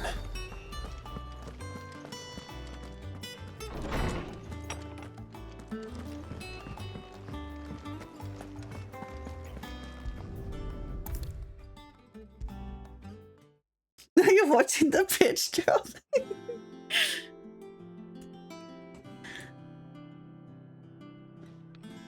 Oh my god, please tell me there's a live stream. Pitch drop live stream. Sorry to keep you waiting, Mid. But you'll be pleased to know that work on the shielding is underway. You found something for it? In a manner of speaking, Hippocrates knew of a substance that's highly resistant to heat. A coating that should provide the protection you need. He's supervising the construction and testing of the shielding as we speak. Brilliant! I knew you wouldn't let me down. Don't thank me. I'm just the errand boy. Right then, better start working out how to bolt all these bits together. To the Black Hammer!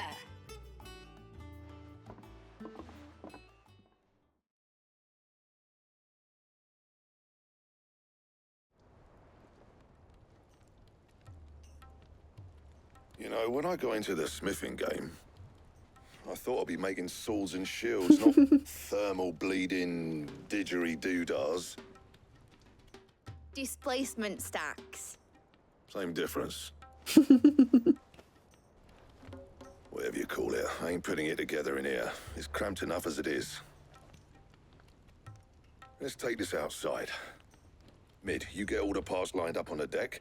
I'll take care of the rest. On my way! Oh, and bring me the biggest hammer you can find. This is gonna require some precision walloping.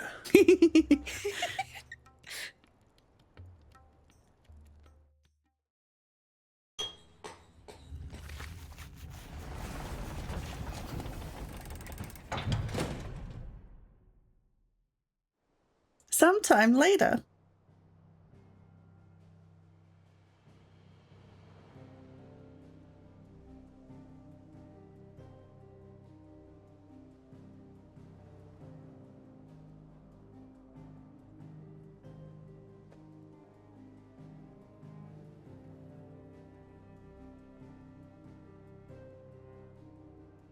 It's finished! It's finally finished! Thank fuck for that. I'll be feeling my hammer arm for weeks. Thank you, Clive, Blackthorn, everyone. That's one down and just 3 more to go. Wait, what? I'm sorry. What? Oh, didn't I tell you? The Enterprise has 4 mithril engines, and we'll be needing a displacement stack for each. You don't mean... Don't worry. Now they've got a finished one to work off. My gang in Canva can build the rest. Good luck to them, I say. Right, I'm off to get a sling for this elbow. Any other work comes in, Keep it to yourselves, eh?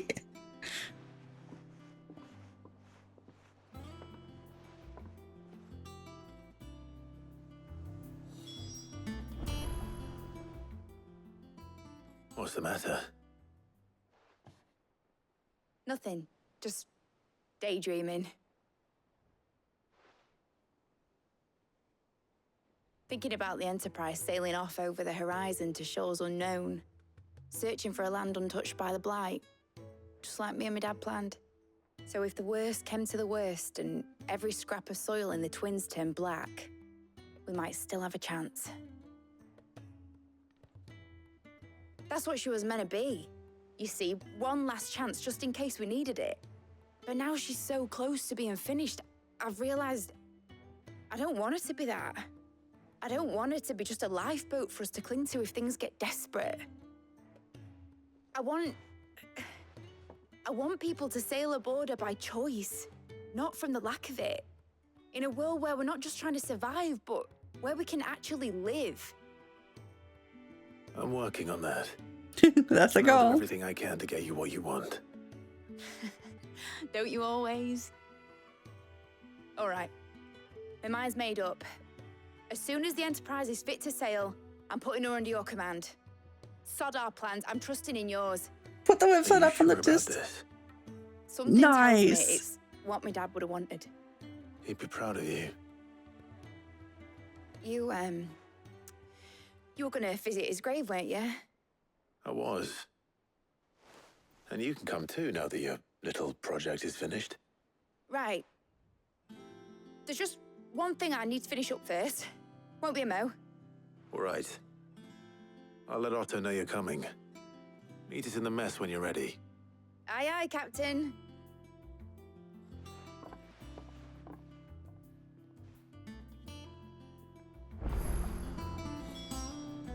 Your new quest is available nearby.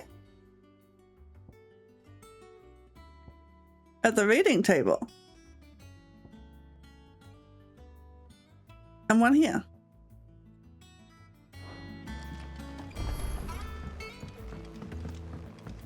We don't want to be like that 1 foot. Exactly. We're gonna see it.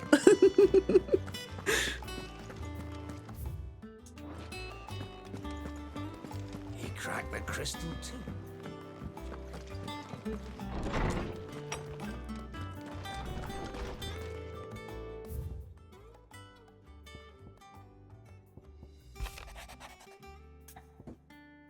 Oh, cheers for your help dragging Blackthorn out of the dumps the other day. Thing is, I reckon he's gonna throw himself back in, judging by the droop of his jowls lately. So I'm thinking maybe it weren't just the leather that was on his mind. Maybe there's other demons jabbing their pitchforks into his privates. I know you're a busy bloke, but next time you find yourself free, maybe we could go and ask the old bastard what's got him so hot and bothered, assuming it ain't just the forge.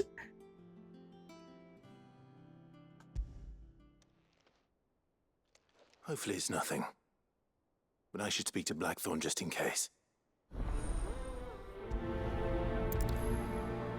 I got a lot of side quests to do. People are sending me letters.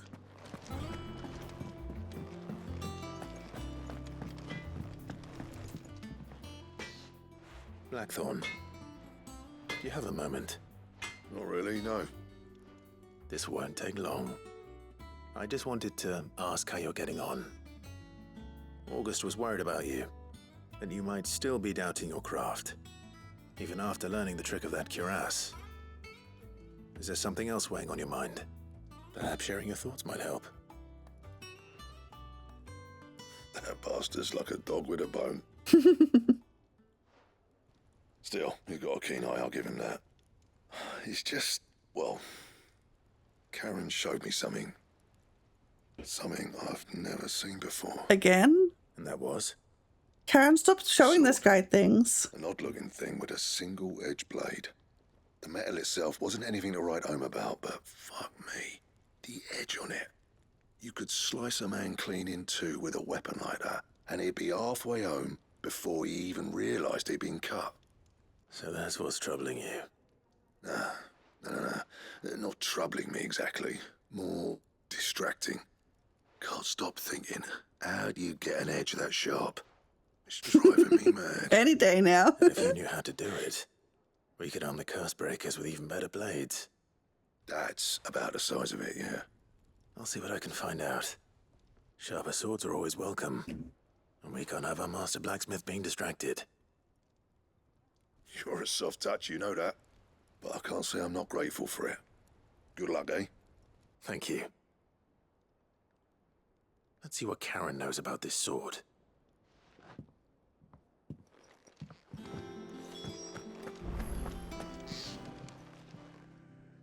You're looking well, Karen. What you want? Out with it. I want to know about the sword you showed Blackthorn. Single-edged and extremely sharp. Running around after him again, are you? I suppose I am, yes. But I need to help him find out how to work an edge like that. It's driving him to distraction. Little wonder, I suppose. There's not many like that make it as far as the twins, and those that do go straight into private collections. Which made it nice and easy finding a buyer. Can you tell me who bought it? Where is it now? You think I tell people who my clients are? Suppose you're not likely to go nicking him off me, are you now? Fine. If you stop mooning at me like that. I will moon on my own time. Dalmekian bloke, collects weapons and the like. And he's got more money than sense, which is why he's one of my favourite clients. Reckon he'll still be at the inn in Dalamil, where I left him. Thank you, Karen. Oh, and he's a touch eccentric, if you take my meaning. I appreciate the warning. So it's loony.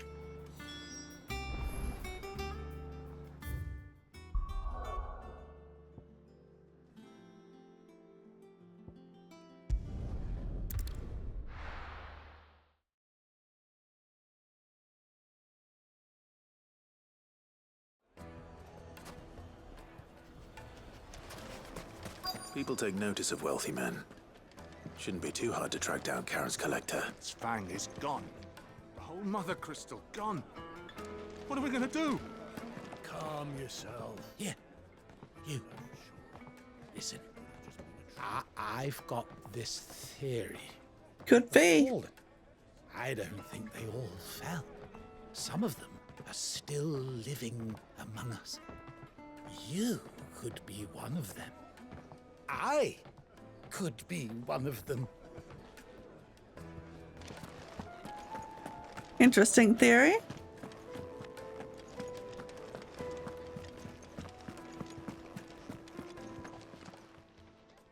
My reputation will be ruined. Ruined! Calm yourself, Lord Ignac, I beg of you, before you do yourself a mischief. Pardon the intrusion, but... Out! Get out! I paid for these rooms so I wouldn't be disturbed. Leave me be! Please, allow me to apologize. You know what? Fair. His lordship is going through a difficult time, and he's never been fond of guests arriving unannounced. Radim! Get rid of the filthy oaf this instant! Very good, Lord Ignac. Time to do myself a mischief. Stepping outside for a moment.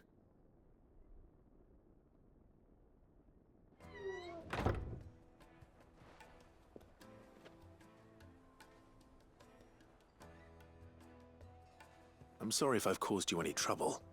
That? Oh, no. That's just how his lordship is. Though the morning's events have left him somewhat fractious. He has been dispossessed of his luggage, you see. The thieves also made away with a considerable amount of coin. Coin the innkeeper will Yeah, I'd be stressed too. I don't suppose a certain blade was among the stolen items. A single-edged sword. It was purchased from a merchant friend of mine. Ah, you know Lady Karen. Yes, I'm afraid it was. Then I'll retrieve Lord Ignac's luggage. But I have one condition. You have but to state it. You are welcome to anything that is within my power to grant. I want an audience with Lord Ignac. A few minutes should be enough. Then I'll be on my way. A condition I would be a fool to refuse. Of course, you shall have your audience. I don't suppose you saw where the thieves went. I did not. No. Though some discreet inquiries made on his lordship's behalf mean that I know where you might find them. The bandit's bed. Every ill-gotten coin in Dalamil is said to pass through that Bandit's having a nap, is he? disreputable corner of the Valcroy. And that's where I'm heading. I shall speak to Lord Ignac in your absence, and arrange for an audience upon your triumphant return. That will be very kind of you. Farewell, and best of luck.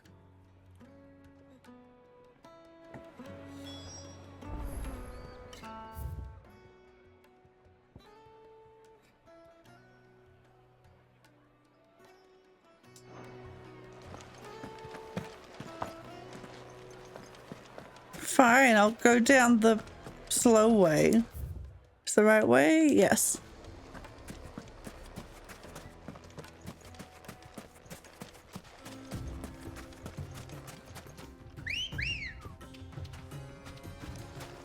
Good girl. Faster!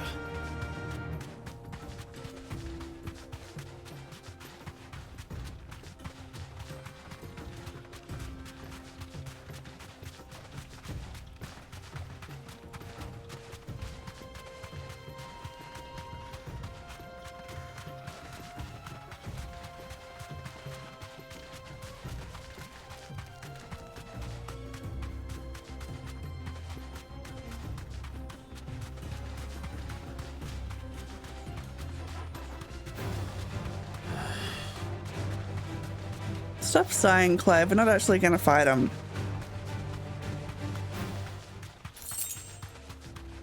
And he got 25 gil.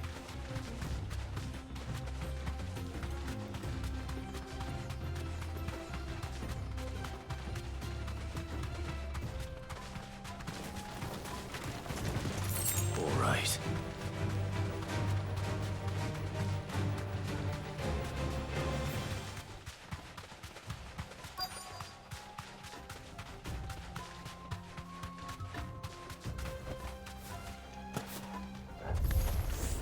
We've got company! Come on, lads, let's tear the bastard's head off! Sick 'em!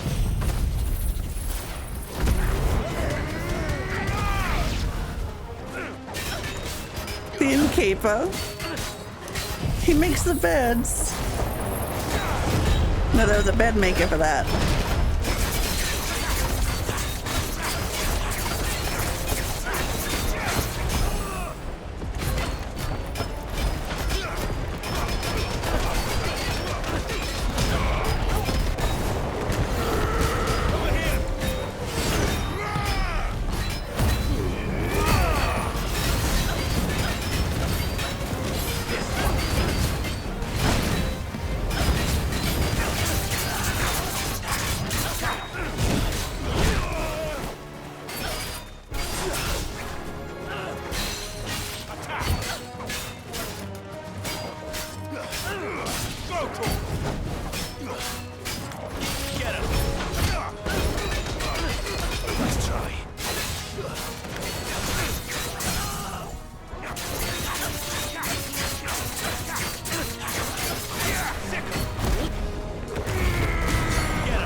I feel bad for the guy. Yeah.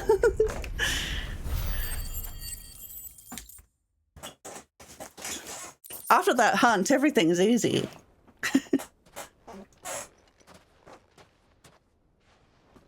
This must be Ignac's luggage. Nothing seems to be damaged. All right. Let's get it back to Dalamil.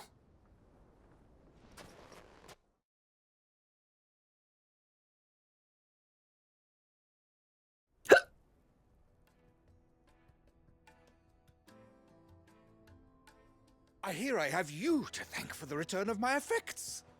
What shall I call you, my good man? Wyvern. Glad to make your acquaintance. That's a new one. Name I got 3 names already. Well, Wyvern, I appear to be in your debt. Redeem here tells me you wished for an audience. Is that all? A few moments of your time should suffice, yes. You're a peculiar fellow, Wyvern. All right, speak. Master Wyvern was wondering if you could tell him about a certain single-edged sword you recently acquired. Oh, a true work of art, that one.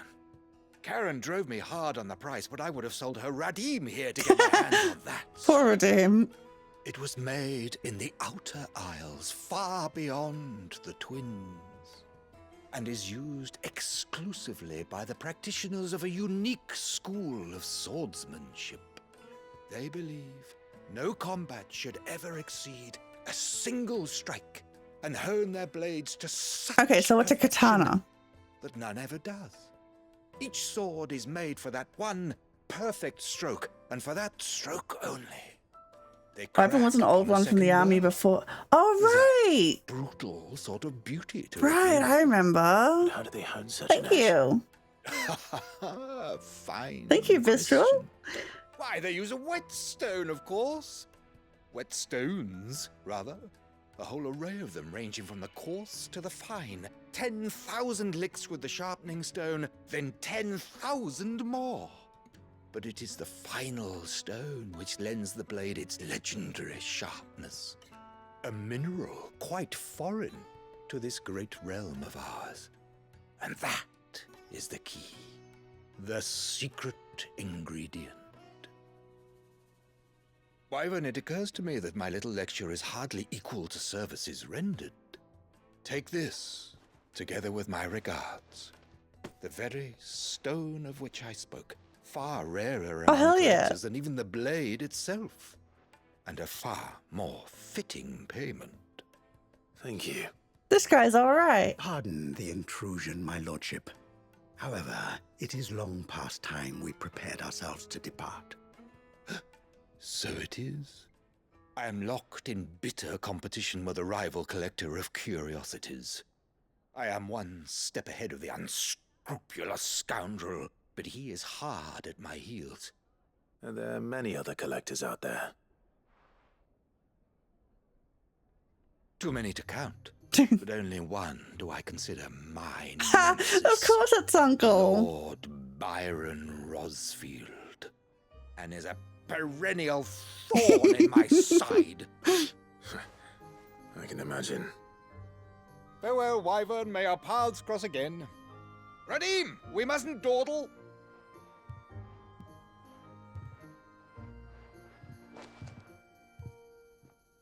I think his lordship is rather taken with you, Master Wyvern. Everyone likes me. Thank you again for your assistance. Coming, my lordship. I'll be right there.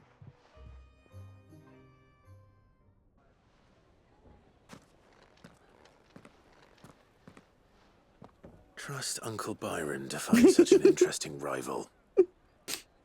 Now, let's see what Blackthorn makes of this whetstone, shall we?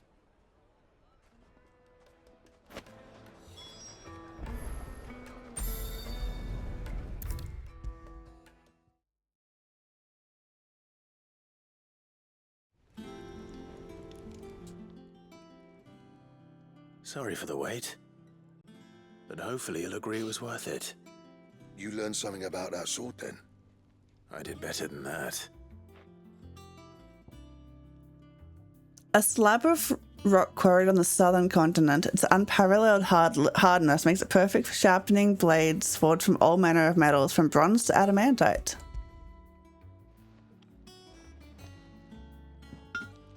A whetstone? Yes. But not one you'll find anywhere in Valisthea.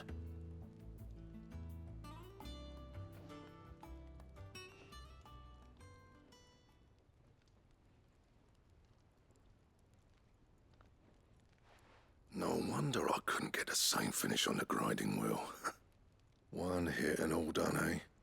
Might not be so bad if all you ever fought were duels. Good luck on the battlefield. Your second opponent would be your last, no matter how good you were. Even so, is there some way it could be used to give the curse breakers an edge? I think so, yeah. With this whetstone and the right kind of steel, I could probably even make a twin of the blade that rattled me. But there'd be no replacing this little rock once I worn it down to a sliver. I reckon we get a dozen swords from it, if that.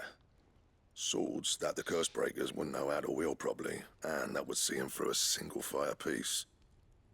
Nah, no point trying to copy that thing. Be about as much use as a wax anvil. But finishing our blades with a whetstone this fine, now that's something to consider. And what's finer than fallen masonry, eh? Or more hard-wearing, for that matter. Just imagine it. Good Valisthian steel with an edge as sharp as any found in the Outer Isles. I won't make a copy, nah. I'll make something much better. Hell yeah. I'm sure the curse breakers will be delighted. Just don't push yourself too hard. Don't you worry about me, sunshine. I've been working day and night since I was half your age, and I'll still be here when you're long gone. Yeah, probably. Hey, thanks, Clive. I mean it. I owe you one, August too. It's good to know someone's looking out for me. He'll be happy to hear you said that. And I'll see that my debt to you's paid. First new blade I make's got your name on it. Hell yeah, new sword. You come find me when you've got the materials. All right. I will.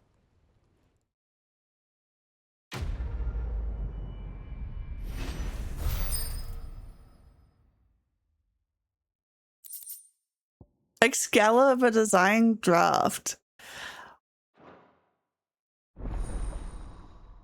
Okay, I should sleep. Good night.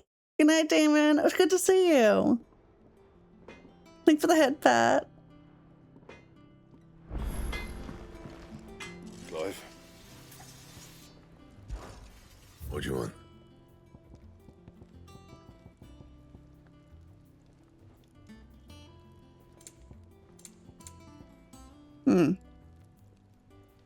Maybe it just shows things that I can use. That's it. Fine. Or that can make, rather. Enjoy your look, Beef Boy 96.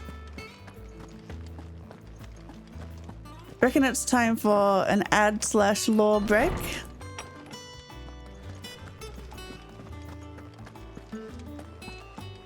Okay, 3 minutes of ads, and for anyone who doesn't get ads, I'll be reading some of these entries. See you in 3 minutes.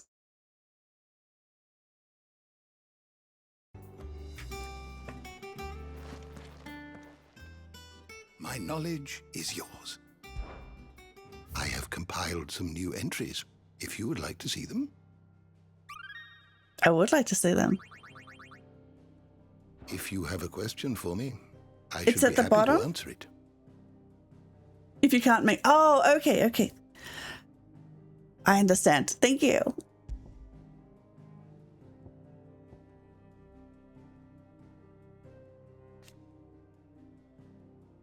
Commander of Benedicta Harmon, following Garuda's defeat. Commander of the Kingdom of Warlord, delete intelligences and dominant of Garuda. After Clive took her power at Caernarvon and the keep was set to fire, she and her comrades were forced into making a hurried retreat, only to be set upon by bandits. What was left of Benedicta's power ran amok, summoning forth the raging whirlwind within, which she was at last to lose her life at the hands of Clive Rossfield and his icon Ifrit.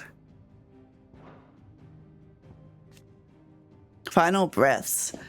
Dominant of the Icon Titan, after losing his hands to Clive's blade in the crypt of Rosalith Castle, he was spirited back to Dhalmekia by his enigmatic Waluda ally.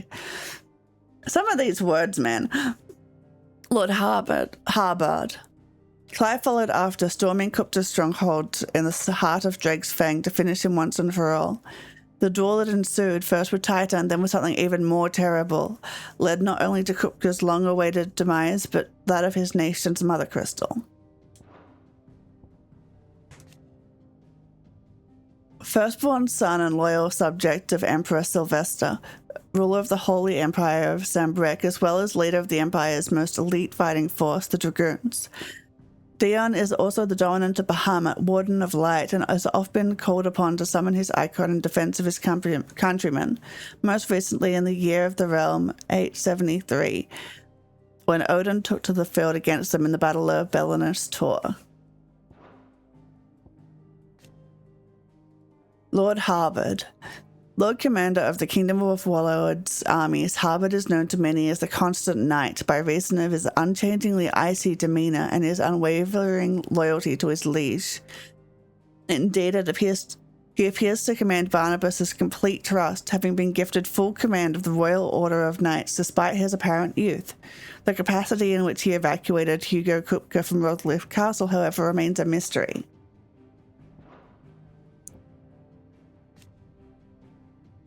King of Warlord and dominant of Odin, the Warden of Darkness.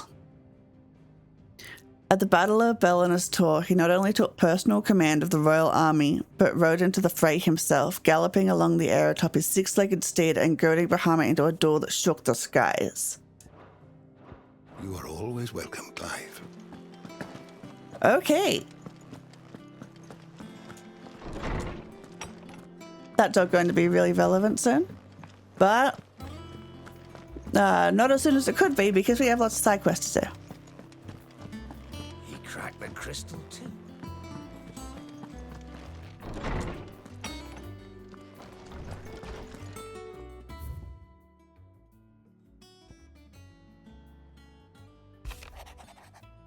Clive, something ain't right with that hand of yours. When it pleases your lordship, come pay me a visit at the top. Something's wrong with Torgal? This is my top priority. What could be wrong with Torgor? He seemed well enough when I last saw him.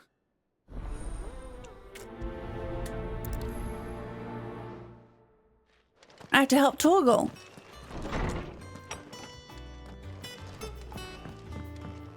A dog ain't right.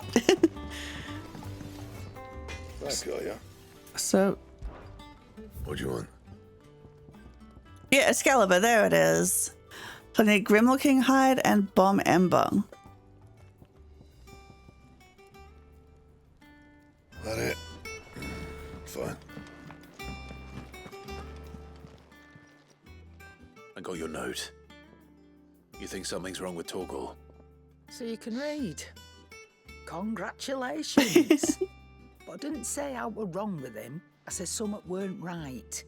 He's not been eating me treats. Oh no. He used to love cracking the bones from Molly's boiled brown, but now he won't so much as look It at him. is. Didn't like him.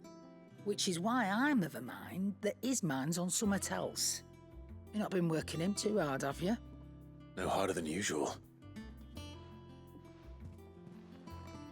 Is that it, boy? Do you need a rest? Oh, he does. I've been overworking What was it Torgal. he said he was? A frost wolf? That's what the lawsman seems to think. Then maybe this all has something to do with whatever it is that's woken inside him. I suppose things have been different since Rosalith. Perhaps Hippocrates knows something. Instead of everything, you mean? Perhaps. Can't imagine why they named her Karen.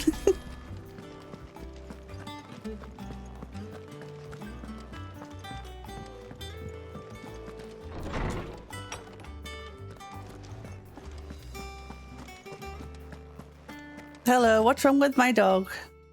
Lawsman, I need to ask you about Torgal. Something's not right with him. He isn't ill, is he? I don't think so. But according to Lady Karen, he seems to have lost his appetite, which is certainly a new development. She says he's hardly been touching his bones of late, and she believes it may have something to do with what happened at Rosalith Castle. I rather think she might be right, though not about his appetite. All canids are instinctively inclined to crack open bones for the rich marrow that resides within, and I see no reason why a frost wolf should be any different. Accordingly, I suspect it is not a lack of appetite that afflicts Torgal, but a surfeit of it. If we assume that his newfound magics require additional nourishment to sustain, It may well be that the bones Lady Karen is accustomed to providing Oh, are he's no longer hungry. sufficient. Frost wolves, after all, habitually prey upon far larger animals, whose bones may yield altogether different nutrients.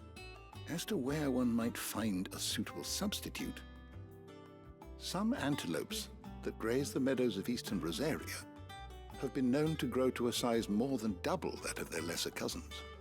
I don't recall ever seeing any that large. And little wonder.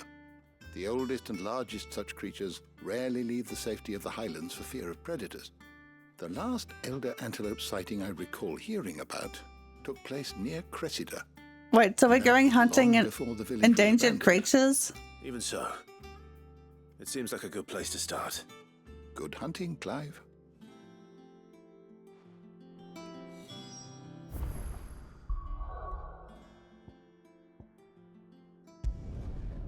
Sure, why not? Anything for my dog.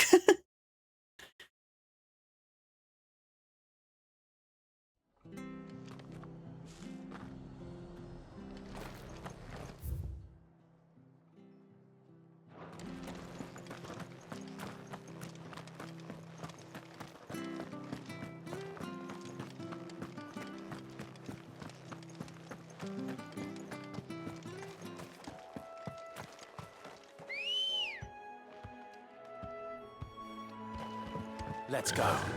He's hungry. Yeah.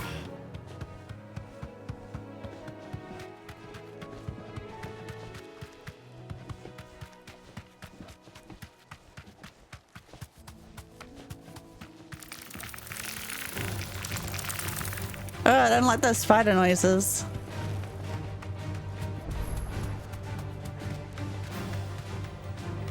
Oh, these are just regular sized antelopes.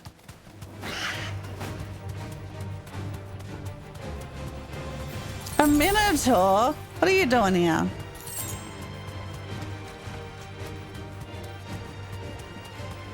Well, it's certainly quiet.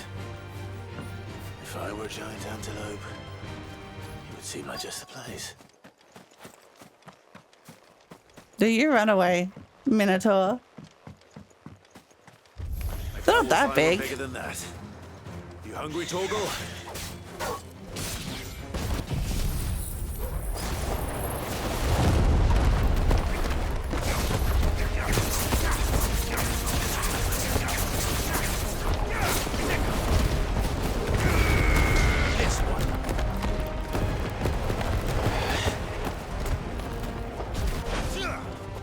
Wait, get back here. Let me punch you. There we go.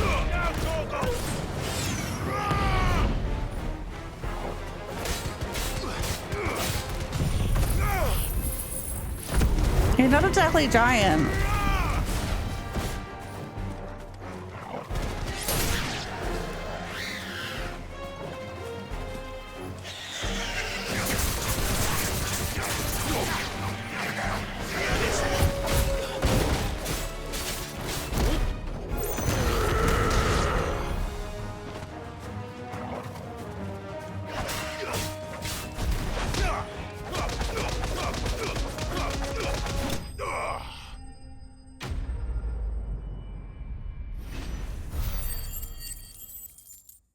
So, like, do I have to keep doing this? It's not like feeding Torgal is a one and done. No.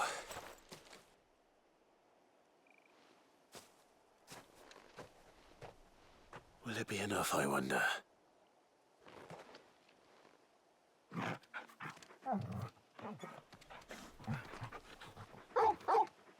It's like yummy, yummy bones. I say that answers my question. Which means we owe the lawsmen our thanks. You're just a big puppy, aren't you? A very big puppy. You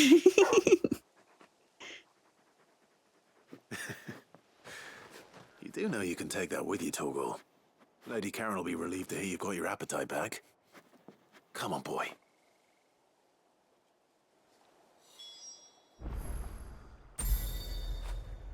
Fetch!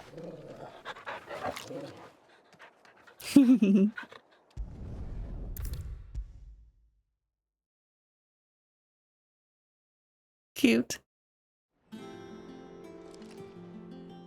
I noticed you and Torgal had gone off somewhere. Take him for a walk, did you? You could say that.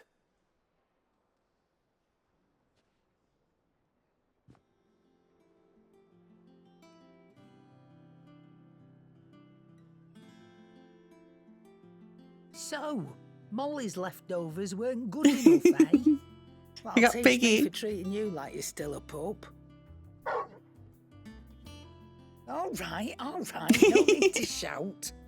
Now we know what you're after, I can see about getting some in. Speaking of which, I brought one for later. Can I leave it with you? Short of slaying a behemoth or a coerl, a bison, a minotaur, or an adamantos, one will be hard pressed to find a larger leg bone. If this does not satisfy Torgo's ancestral hunger, chances are nothing will.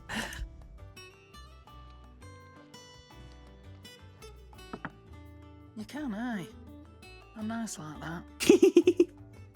In return, you can thank Tomes for me. The bloody know-it-all. I was just on my way to see him.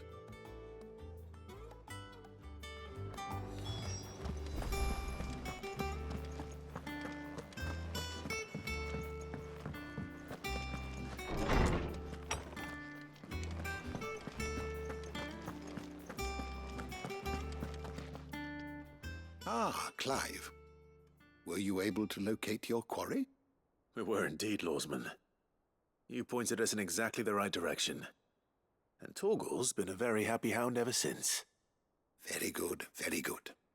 Lady Karen sends her thanks, by the way, for your part in solving the mystery. Ah. But that reminds me. After your last visit, I found myself pondering Torgal's talents. Do you recall our conversation concerning Lady Jill's role in Torgal's transformation? About how she somehow woke the power within him. Torgal, let's go. Precisely that.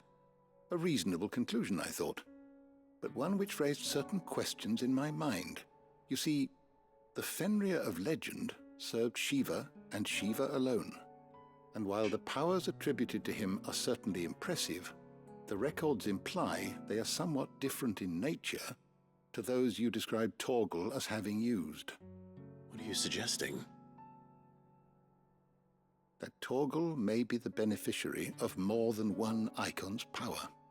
Consider that in addition to Lady Jill, he has served as a loyal companion to you, your brother, and even the late Cid. In short, the icons hitherto near at hand, or should I say at paw, have That's a been lot of diverse in dominance quality, had Torgal and around. that number has only grown as the realm's dominance have fallen to your sword. One can but speculate as to how all of this has affected Torgal. He has seemed more fierce of late. And if I'm not mistaken, he will grow fiercer still. We are fortunate indeed to be able to count him amongst our allies and not our adversaries. Oh. He's more than an ally. He's a friend. And the bestest boy.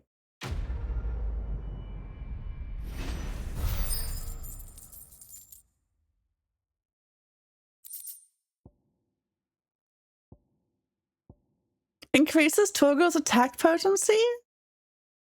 Hell yeah.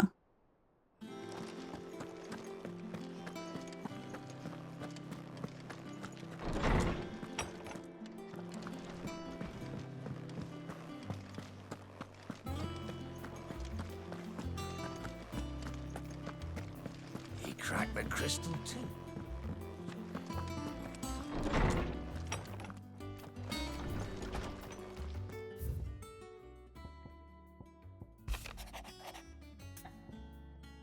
Gorte.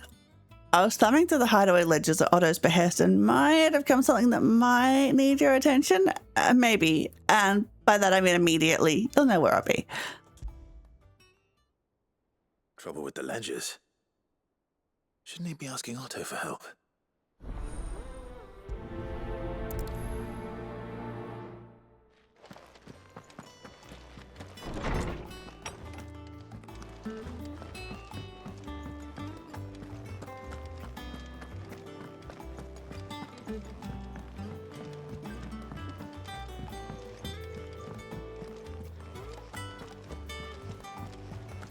Is that the thing too? Mid told me she was building a ship. Really? That's a ship? I don't see it. Oh well. Clive, did you get my letter? Sure did. That's why I'm here. Otto's listening. Is this better? A little. Listen, I've some bad news. It turns out the Hideaway may be slightly behind in its payment to certain lenders, and it may be my fault. But I swear to the goddess, I thought I had the numbers square. Sadly, that square turned out to be more of a circle. 0, you might say. I can straighten it out, I swear, but it's going to take some time, and I'm going to need help keeping it from Otto. Bit late for that, I'd say. There you are! What a surprise! So let me get this straight. You forget to pay our lenders what they're due, and instead of coming straight to me, you get Clive to come to you. And I hope he'll dig you out of the hole you've dug for yourself. Clive, the man in charge of the place you've been cheerfully trying to bankrupt. And you thought this was a cunning plan. Why? Well, who needs paying? Oh, just Martha. And the dame. And, well, Lady Karen. But only 500 talents. We owe 3 of our most trusted friends 5 million gil. Each. 5 million. Holy shit! Each. They lent us the bulk of the money we used to rebuild the Hideaway, you see, and, well, I must have made some sort of oversight. Yeah, I'll say. Those ledgers were my responsibility, and it was my decision to entrust them to you. This is my fault. Do we have that much to hand? I can always ask my uncle. No, we don't. And no, you won't. We've lightened Lord Rosfield's purse enough. After the king's ransom we had off him, he deserves better than to see our begging bowl. Besides, we'll need to learn to stand on our own if we're going to make this work. All right. But that doesn't mean you have to shoulder the burden yourself. Is there anything I can do to help? There might be.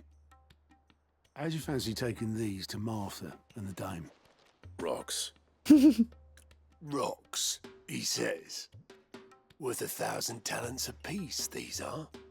A little something Sid and I set aside for when times got lean. And I reckon 15 million in overdue debt probably qualifies. I just hope our associates' eyes are a bit more discerning than yours. I'm sure there will be. Should be me making the rounds, really. But you know how it is with this place. Orders to bark, arses to wipe, and all that. I know. Which is why I don't mind going in your place. Go. Do you know why I only gave Master Clive here 2 star rubies? Because you'd rather Lady Karen killed me. Because I'd rather Lady Karen killed you. Yes. Well, I suppose this is goodbye then. It was nice knowing Don't you. worry. I'm sure Karen will understand. Really? Do you think so? No. I don't.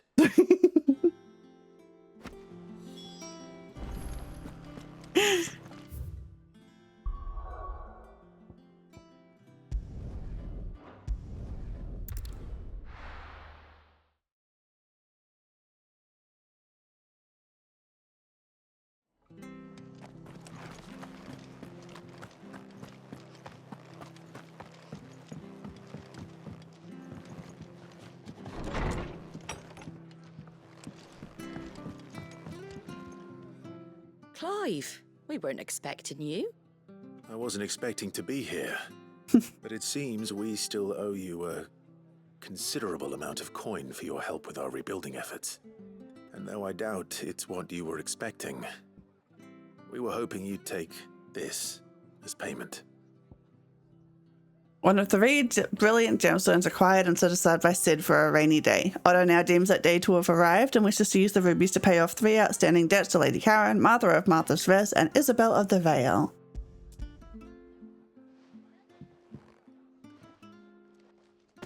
A star ruby? I can't accept this. It's worth at least twice what you owe me. More if you can find yourself the right buyer. Think of the difference as interest. Interest?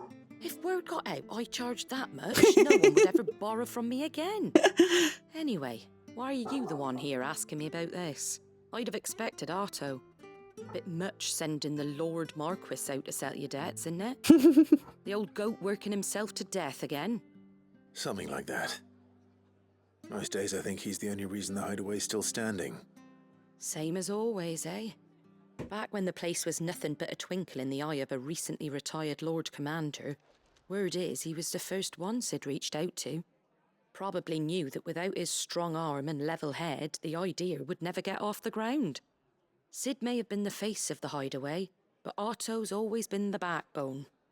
And when Cid passed away, we were all worried that would be the end of it. That Otto would just give up. His death was hard on everyone. But it must have hit Otto hardest of all. But he didn't give up, did he? Quite the opposite, in fact. If I recall, he was the one who nominated you as Cid's replacement, and rallied the rest around you. I reckon what he saw in Cid, he saw in you too. And don't we all? Doesn't hurt that you're half as stubborn and twice as handsome, neither. Cid wasn't that bad. And you keep good company. I suppose I do.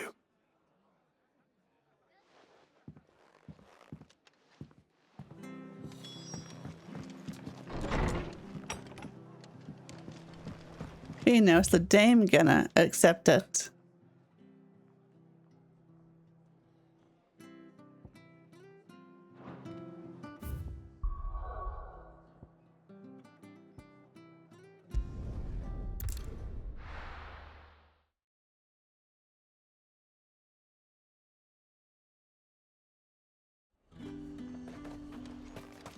There's talk that the Glassgate flood has finally...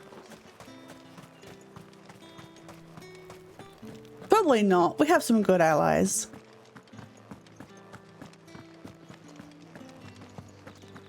Did you hear? I want...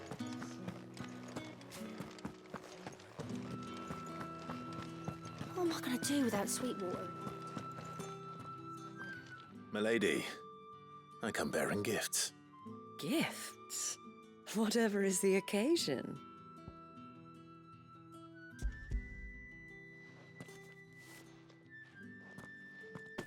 Oh my. Clive, you really have outdone yourself. Otto asked me to give it to you. To settle the hideaway's debt with the Vale. And to compensate you for the time it took us to do so. You disappoint me, Clive. I thought you might finally be warming to me. Tell Otto he can keep his baubles. I tried to tell him as much the first time around. The man owes me nothing, nor does the hideaway. I thought we owed you 5 million gil. The restoration effort was made freely and willingly. It was the least I could do. You once told me Cid did you a kindness. I'd like to do the same. Please, accept it. For my sake. And for Otto's. For all of us. For all you've done. It is rather fetching, isn't it? Very well. Otto is lucky to have you, Clive. I doubt anything could ever replace his son. But you and the others at the hideaway are the closest thing he has to family. Otto had a son. It is a lore drop. Long ago. Yes. Sid told me Otto lost him when he was just a boy, and blamed himself for not being able to stop it. I don't know how it happened, whether there was anything he could have done. Oh, thanks for the head But it back. was clear that it weighed heavily on him. I didn't know. How could you have? I doubt anyone did. Besides Sid, I've never met a man more keen to bear his sorrows in stoic silence. An ill habit, given that both have always been surrounded by friends desperate to help them. I'm beginning to see that.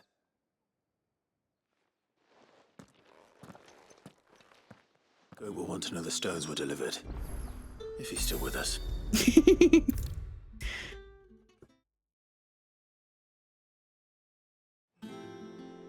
Hey, look, he's alive. Goat. Still alive, I see. So Lady Karen accepted the ruby. Ah, about that. I tried my best, but she was just too stubborn to take it. She threw it right back in my face, in fact. Told me I could stick my stupid stone where the sun don't shine. Yeah, that sounds like her. Karen refused payment. I hope it wasn't something I said. I'm sure you were as tactful as ever. Let me see what I can do. Oh, wonderful. I hope you have better luck than I did. She's gonna throw the rook at me now.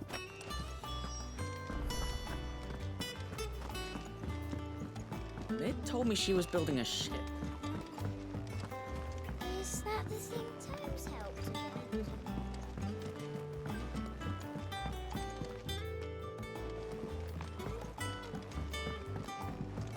I don't want to get a rock thrown at me. Lady Karen. Goad tells me you weren't happy with our offer. Would you prefer the debt was repaid in coin? What debt? I don't recall lending any of you lot me hard-earned gil.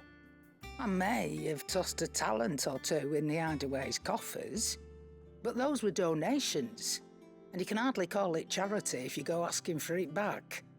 Of course not. But one good turn deserves another. And our circumstances have changed. Surely you wouldn't shun the gratitude of a pauper who happened to have become a prince. Oh, so you're a prince now, are you? Fine. But I'm selling it and taking what I'm owed, then you're getting the rest whether you like it or not. Okay, that works.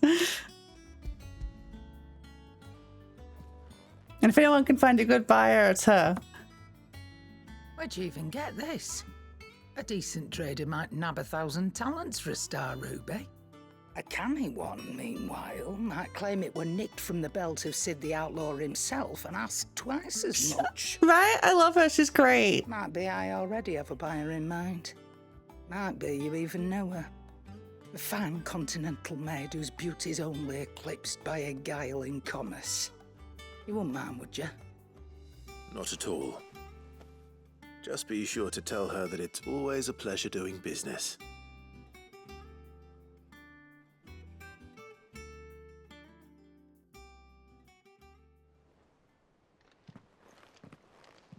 I hear you ended up delivering all 3 stones. No, just... Thanks to this lump. I sometimes wonder what I pay you for. Martha didn't Speaking take of it. which, I still haven't been paid last month's wages. Oh, so you remember what's owed to you then? Get your ass behind that disc of yours and don't get up before those ledgers are square. Right away.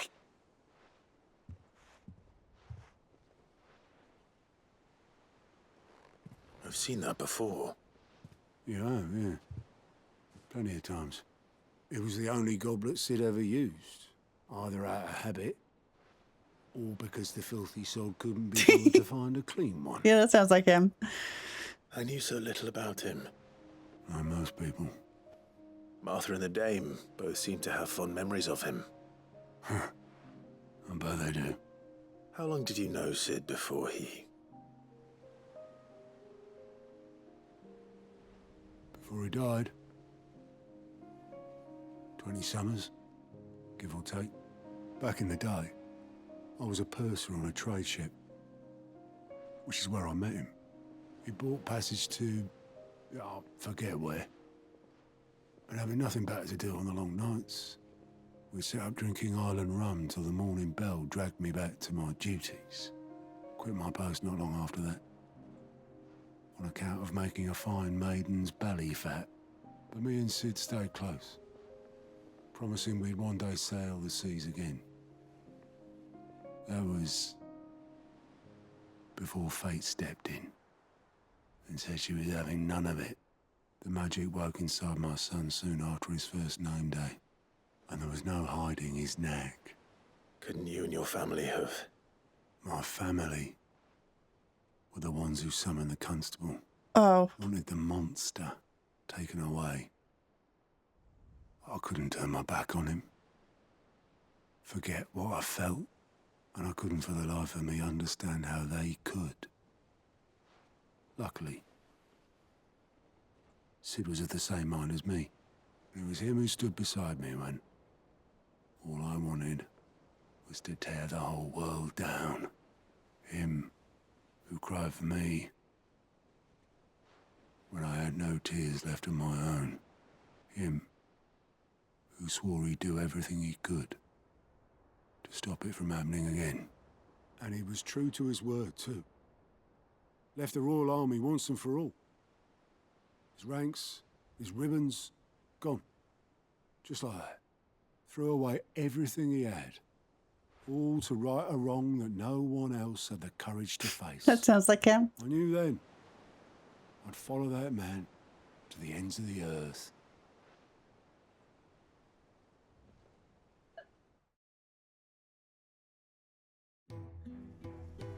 I wonder what happened to his son.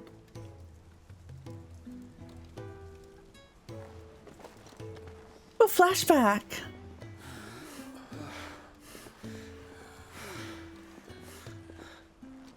He was always too clever for his own good, was Sid. Saw the world for what it really was, while the rest of us were content to go along with the lie we were shown. And it can't have been easy, bearing that burden alone.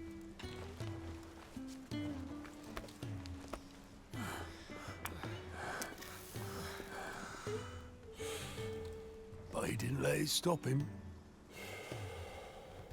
He never lost faith in what he believed was right. And that gave us faith in him. Let him have a break. He'd steer us true. Karen's an old lady. So I swore to myself that I'd always be right behind him, ready to catch the stubborn sod if ever he should fall.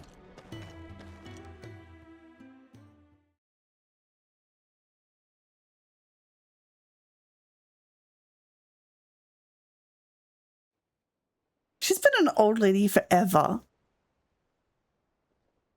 But that must have been ages ago. But I couldn't even do that.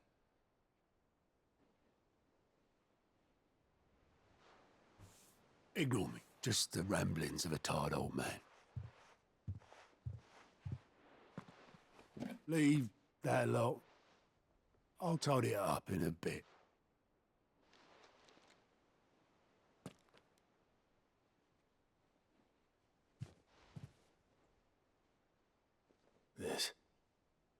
This is Sid's handwriting.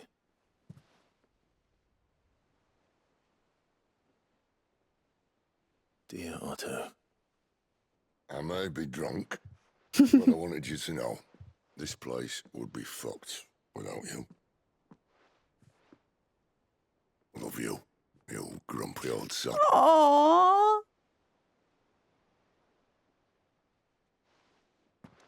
This note. What about it? Sid was right. Without you, we'd all be lost.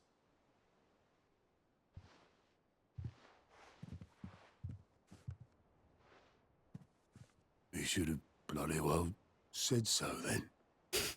Just once. Before he went. But then, why would he? Him, or anyone? I'd only have told him to piss off.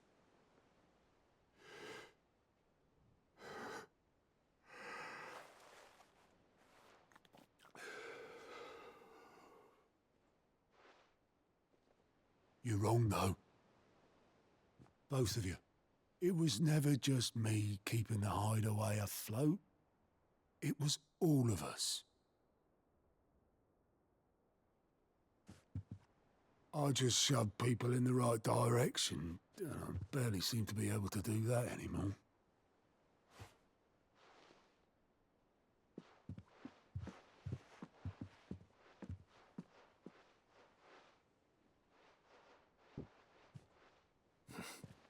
Would you rather go at the helm? Well, maybe I've got a few more years left in me. I'm going to hold you to that, Otto. I really liked that quest. Before you go, Sid would have wanted you to have this. His dirty cup? I don't want that. This'll do me just fine.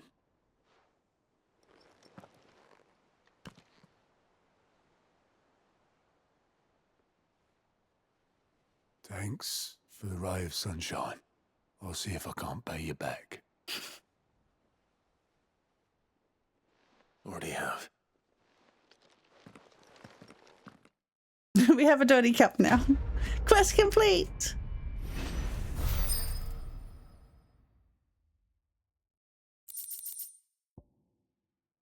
Displayed in Clive's chambers. According to Otto, Sid never once washed his goblet despite using it every day for both wine and small beer. I won't have it said that I'm a poor. It's gross.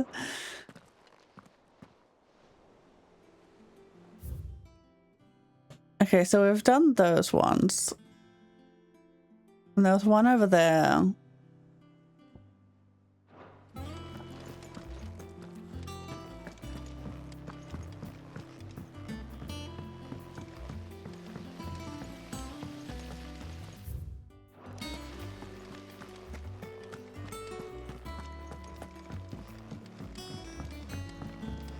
Cup retrieved. I think mid might need some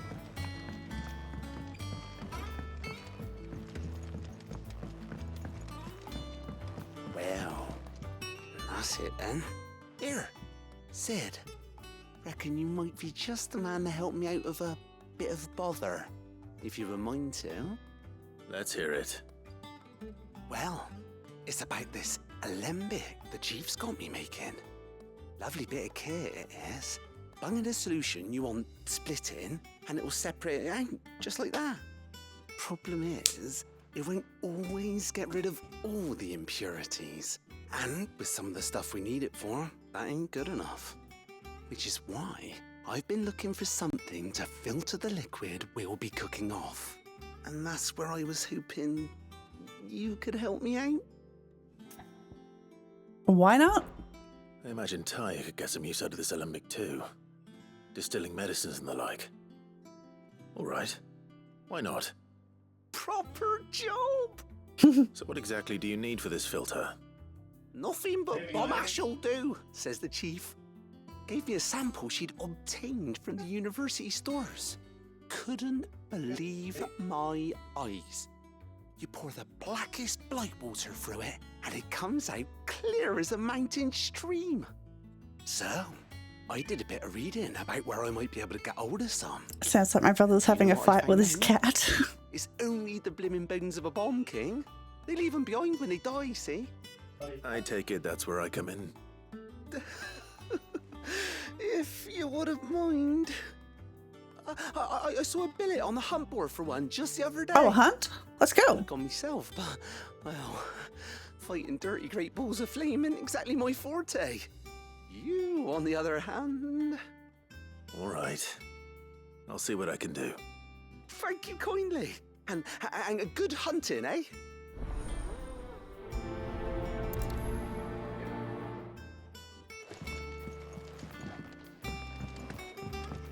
Use the hunt board to locate the Bomb King.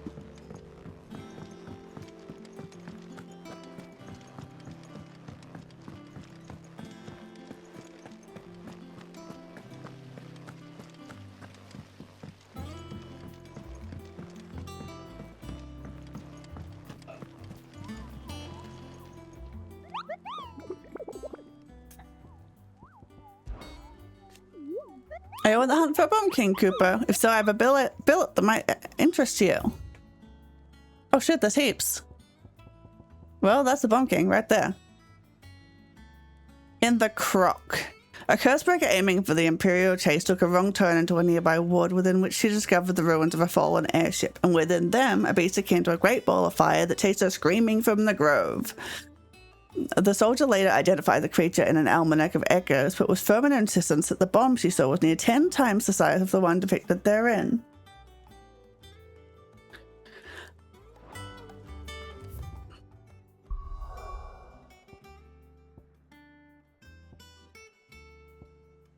I don't remember what anything's called.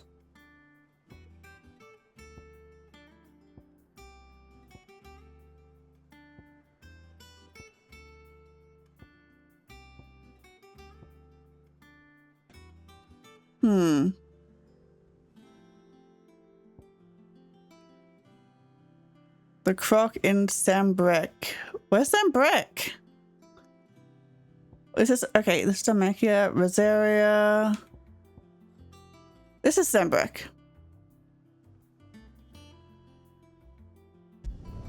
Start here and have a look at the map.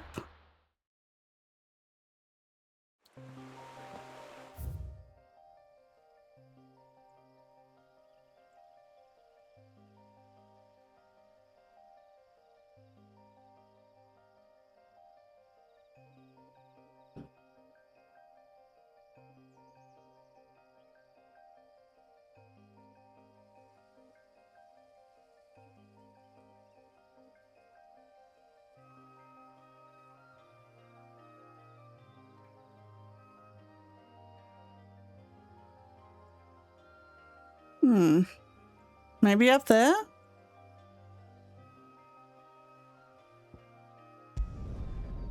May as well clear out, open up the map. I'll be taking you all to a storehouse in the Bales.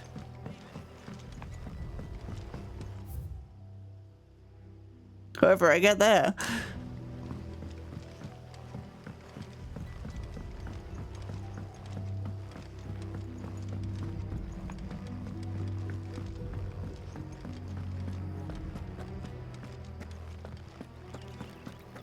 Over this way?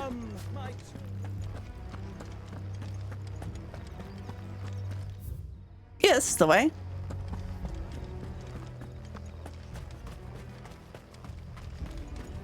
I know you're all afraid.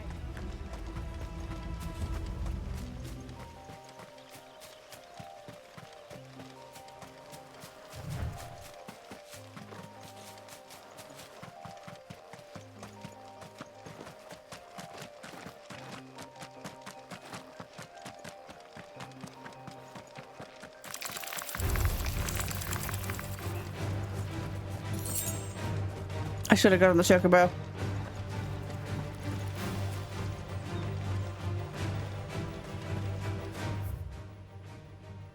Oh, this just goes through here. Then I can check around here.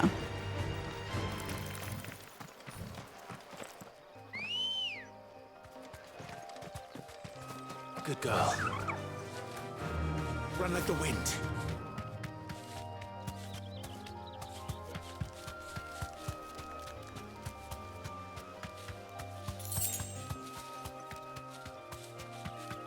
Chocobos.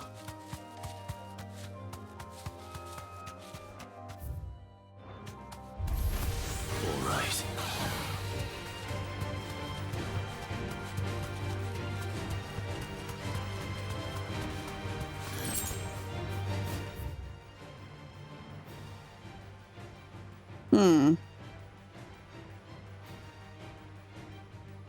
What the heck is the crock?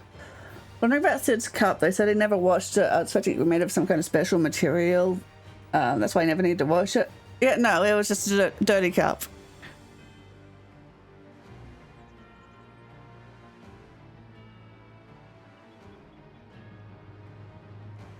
He's just gross.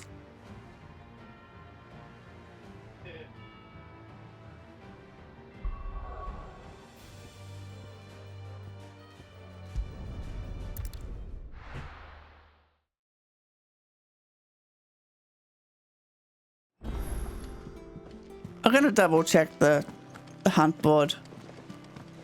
Is that the thing too? Mid told me she was building a ship.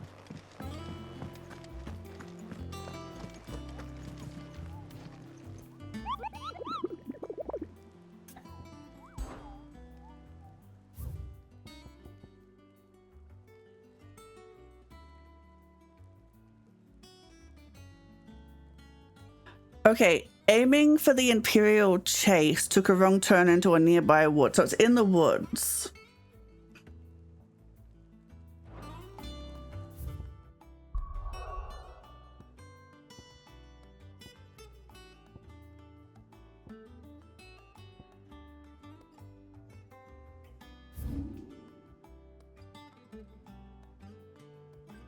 Okay, where was he looking? Going for...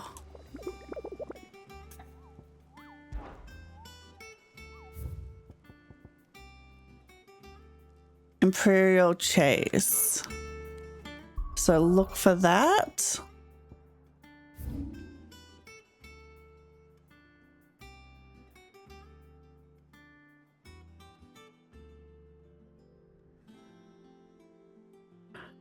Imperial Chase. Okay, so nearby woods.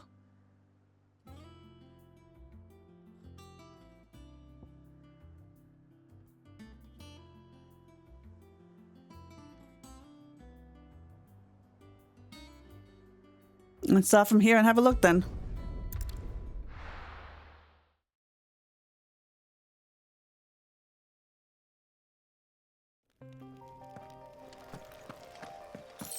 This is a wood.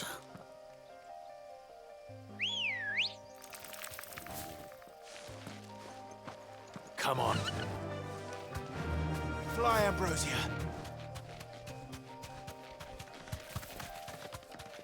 Okay, so look for an airship in woods.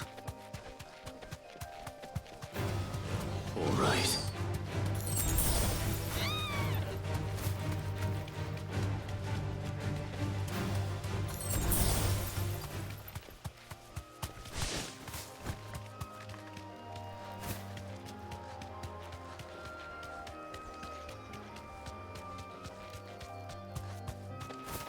This looks like a wrong turn.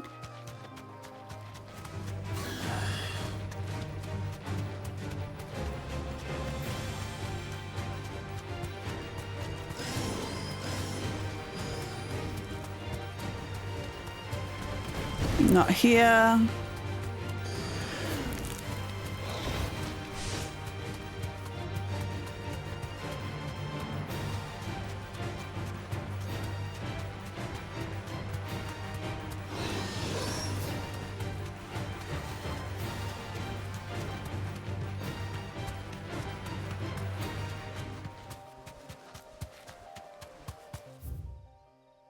Oh, the croc! I see it.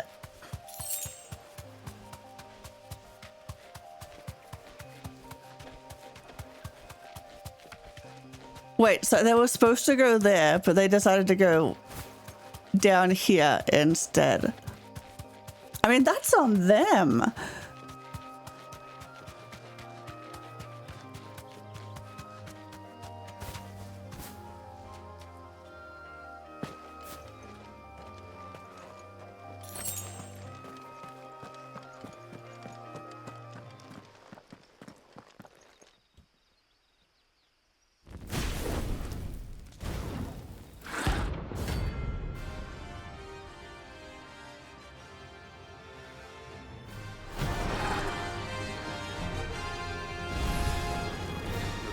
Here. Greetings, Your Majesty.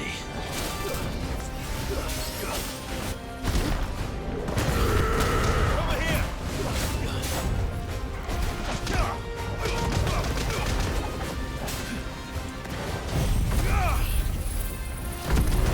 It doesn't heal him, does it? No, it doesn't do much.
Nice try.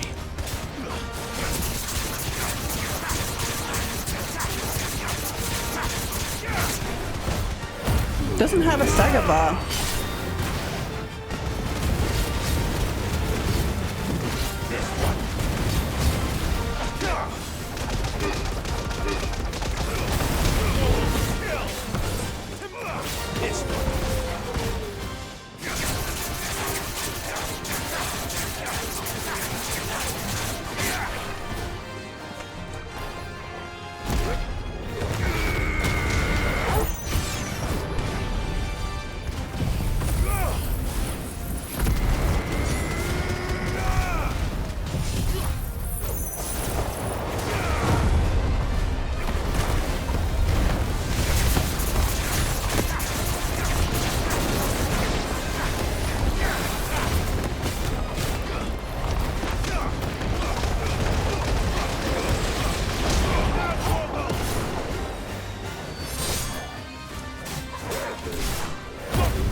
There we go.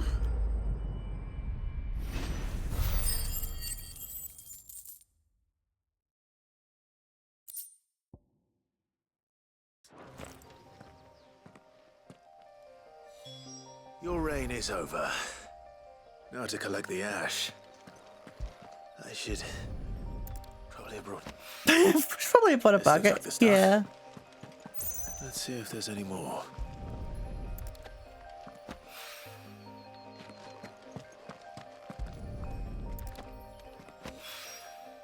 That should do it. If the wine needs more than this, he can fetch it himself. That's as much as effort as I'm willing to put into this. All right there, Sid? How's that hunt for the bomb ash going? I have it here.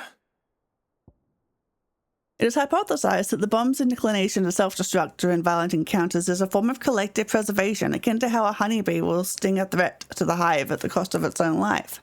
Ooh, bomb lore.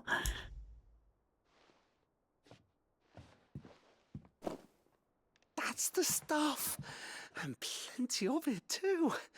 Enough to keep the Alembic bubbling away for a good old while. You're a gent, Sid. Let none say otherwise. Right Who's then, saying otherwise? let's get this contraption up and running.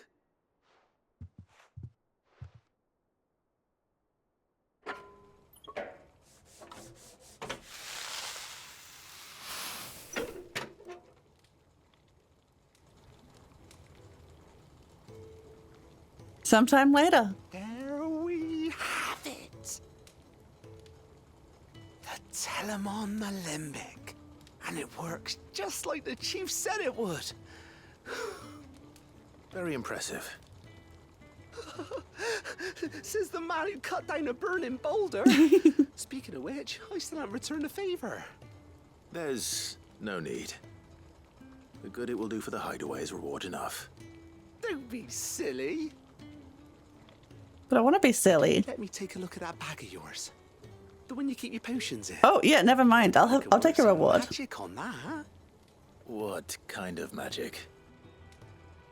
Well, we happen to have isolated a substance in our test run of the Alembic that I reckon will make even the toughest leather supple as anything. Thought we might use it to breathe new life into old boots and the like. Save the hideaway a few gil. Ah, I reckon if we slap a bit on your bag, it'll loosen it up enough for you to squeeze in a bottle or two more. Well, it can't hurt to try, I suppose. I have a supple bag now. Spirit? Leave it with me. I'll only be a mo.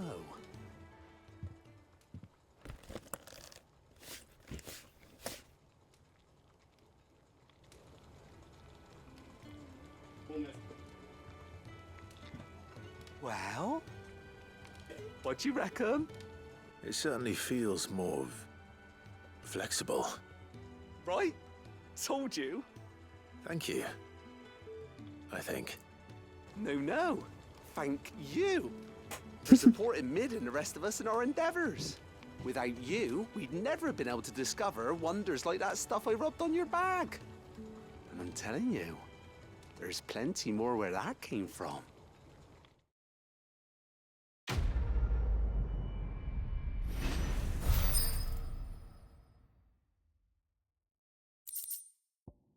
Treated potion satchel. Well, the same exotic compound that would apply to the leather of the satchel be kneaded into a pair of boots. They should surely become supple enough to accommodate a man with 20 toes. Well, if we ever meet a man with 20 toes, we know just what to do.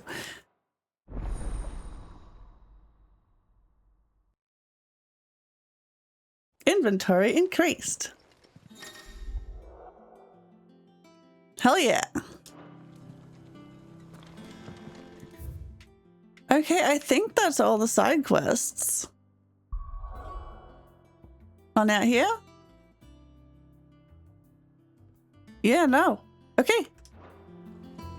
It's a little bit early, but I might head off. I have to save. Oh my god, I've been playing for 3 hours. I have not saved. Living on the edge.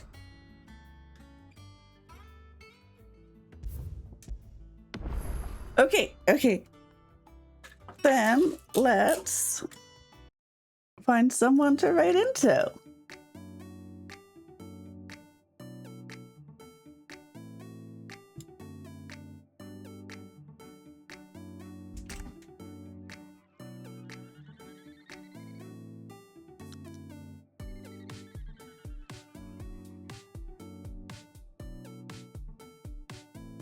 I did save the game.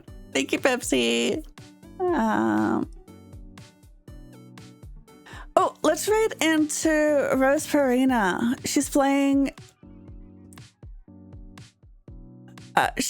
Infinity Nikki. I love that game. I must sleep. I slept like 12 hours in the past 24 hours.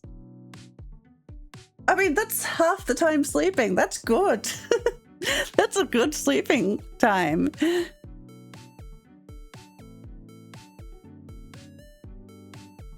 Okay, so thank you everyone for coming. Sorry that I was away for so long, but I should be good to stream more. My next stream will be Yakuza 5 on Sunday. So I will see you there if I see you there. Slept so much last night and I still woke up exhausted, so I had a nap today. Yeah, sounds like you need more sleep. So I will see you there if you're there, and if not, I need you all to take care of yourself so I can see you next time. Bye-bye!